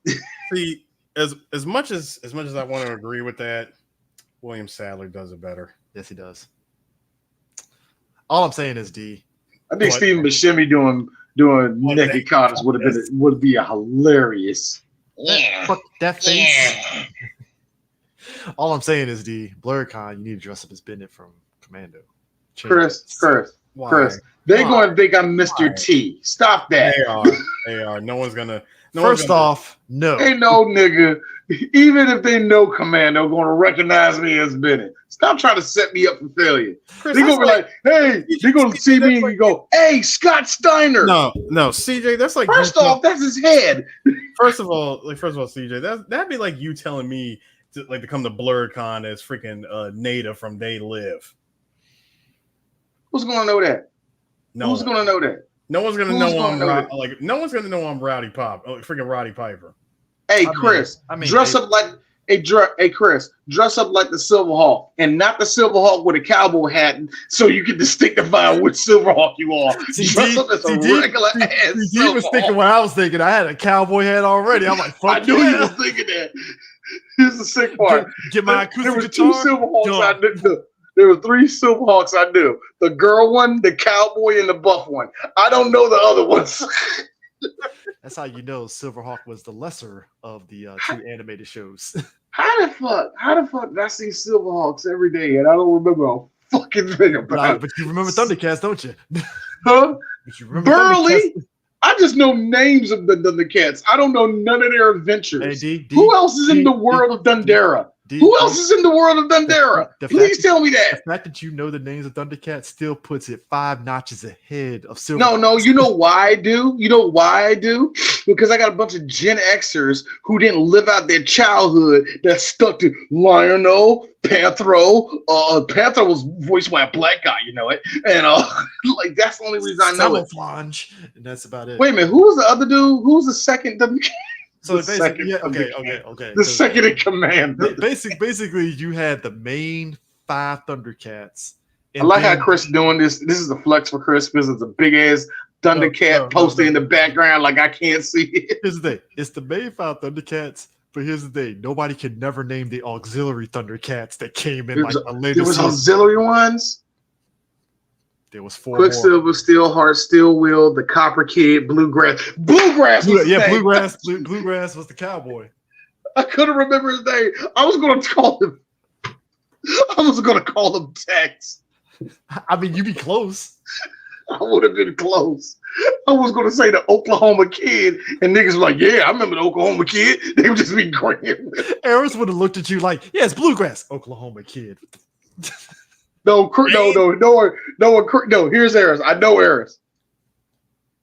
I don't know none of these. He is not wrong. I want you to understand, and I want you to understand really clear. I don't know these niggas at all. Eris would have been like, if it ain't Smurfs, I don't give a shit. Eris, look, Chris, let me put it to you this way. I watched Heathcliff every day. I just know Heathcliff. I don't know none of the people in the junkyard. I don't know none of the Alley Cat. My boy Riff Raff. Yeah, Riff Raff. Thank you. And I knew there was Slut Kitten. The one that needed pants because she needed pants on. Sir, no, first of all, she had the 80s leg warmers. I want people to understand that the Alley Cats were very diverse. They had a gay cat that was part of that group. They did. They did have a gay cat.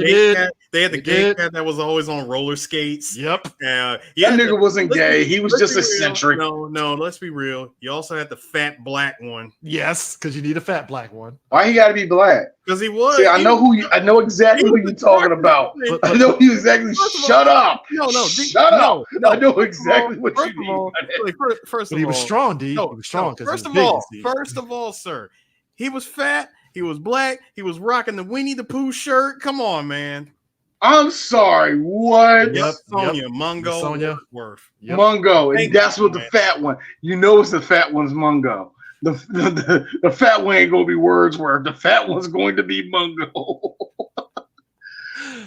I know. All right. If there's anything I retain more of the episodes of, it will be Inspector Gadget. I watch Inspector Gadget every day. I knew that. I knew that show. I know that show, man. I know that show. But still, it's funny that we didn't know who the hell Dr. Claw looked like unless you bought the toy. Even then, Dr. Claw was just a fat white guy, right? No, he wasn't. No, he wasn't. Dr. Claw was he like a hot chick or something? What was? No. Dr. Claw was like a Universe 16 Dr. Wily. Yeah, he was. Yeah, I think I know what you're talking about. Yeah, I've never seen it once. I don't remember. Minus the crazy hair, but no, that was Dr. Claw. You say hot chick? Okay, this is deep cut. Oh God, gotcha, man. Gotcha, man. Uh-oh. Galactor was trans. Dead fucking serious. I'm not even kidding. I'm not even kidding. Japan. What? Wait, hang on. Yep. God damn it, Chris. I found one. I watched found a white hair. Damn it. Shout out to Ted Turner. Pepper. Look, well, that's the salt in this pepper. I see. Shout out to Ted Turner because he didn't edit that show. He did minor edits when he transferred it, but like G-Force, Galactor, yeah, trans. Keep this in mind, Chris. At least they didn't do that horrible botch job of Sailor Moon Super S. What, the cousins? The cousins. No one full kissing cousins. Toya's kissing Muffin. We're not doing this. How is it that shit's disgusting? Keep the chickens clucking. Just so my wrist is nothing. How is it that as kids we sniffed that shit out immediately? We sniffed it out because we had this wonderful and terrible thing called the internet. No, Eris, it's before 2003. The World Wide Web. But here's the thing. Even I never looked on the internet, and I just remember watching. I was like, something's off. No, I'm telling you. No, I'm telling you the other thing. Not in a bad way, but it's no. I'm telling you the other thing, Chris, because we had this little thing. It was called Anime FX, and Anime FX in Springfield had access to a whole bunch of anime. First off, I didn't have access to Anime FX because Sorry. Chris is a Google planetnamic.com ass nigga. You already know that. No, D. This is an actual store that I'm talking about. Yeah. It was an actual store like down at Springfield Mall. I used to go there all the time, and I would see the latest anime, as bootleg as that shit was. And it's called Japanimation. What? No, I'm beyond that point. I stopped calling it Japanimation after 97. Okay. Anyway, Japanimation. I mean, like when I saw the Sailor Moon thing, and I was like, wow, so there was more than just 5. Come to find out, it was a whole damn platoon of Sailor Scouts. Mm-hmm. And when I found, and I heard that, so what's up with these two? How come these two are always together? Come to find out, they're They're a lesbian couple. Okay. Interesting. Because America wasn't ready for that. Fast forward a whole 4.5 to 5 years later, and we see this shit, and I'm like, wait, cousins? That's not how you sit in a chair. I'm pointing out shit like that. They say cousins. Here's me. Yeah, y'all cousins. Y'all the cousins when there be like a cookout. They be like, who you hanging out with? Don't. Here's how don't. Go play with your other cousins. D, here's how they made it worse. They made sure that the tall, slender one was voiced by a guy. Yeah, be the dyke, right? Hey kids, back in the day at anime conventions, porn stars came there as guests because they voiced the hentai. They did. You can actually sign it and stuff. And yeah, that was a wonderful time at Otakon. I think Otakon was like shout out to Lily Tai before she became a Trump supporter. I'm laughing at the fact that I know we're Hey, she's a porn star. That was a 7 out of 10. Look. I'm still looking at Misty Stone like, hey, Misty, who you vote for? I ain't vote, you sure? Or you just embarrassed? I'm just saying that it was before. Now, of course, when I found out that she... Before time. Like, yes, in the long ago, when she was still Mad active. Max now. Yes, when she was still active in the scene. Once she's 86'd the industry and started doing her own thing. 86. Like once she started doing her own thing on Instagram and Twitter and all that shit, and I come to find out, oh, so you did vote for that motherfucker. Got you. It's like being. I forgot you are from Texas. It's like being surprised. Brandy Love voted for Trump. Of course she voted for Trump. Of course she did. Of course. If somebody like that's like that one dude that always approach you every other year. Hey man, did you know Alexis, Texas didn't like black guys? We know. We already know. We know. Thanks for speeding it up. Yeah, we already know that. That's a comment. Internet Explorer over here. Netscape over here. Netscape over here, just crawling to the finish line. No, it's more like, oh shit, check out Lycos. Thanks, sir. Sir, I will not let you put that on Misty Stone. Okay. No, she does. Come on. No. We already know that. Nah, she picked up. We already know that ain't true. No. She picked up that older. She picked up that older woman weight now. So yeah, Jill Stein. She's older woman weight. Harris, just say she's fatter than you now. That's the equivalent of somebody sitting up there saying something that's like I'm racist. saying Like, just call us niggas. All right, Jesus. I'm calling it older because let's be real. Once we saw her come out of the shadows, I'm like, nah. Here's the thing. Hey, Chris. He's talking about a porn star. He said, "Come out." It's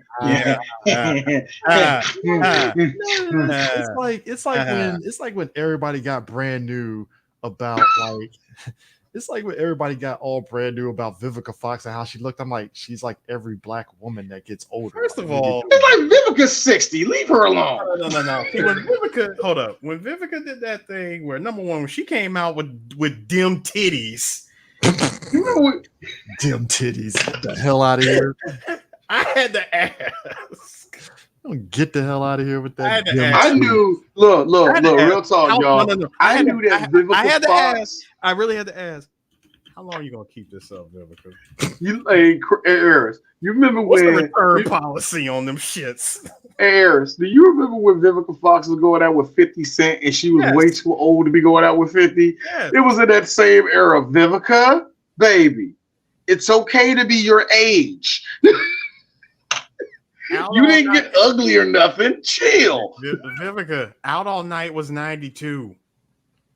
Just saying. You were young then. It's okay. You were unknown. It's okay. Aaron's literally pulled an Ileana, like grabbing the hand, like, baby, stop it. You hear the jingle because of the motherfucking bracelets. Stop it. Anyways, folks, we're doing Last Action Hero. We're done. Yeah, we're done. We see y'all next week, man. Peace.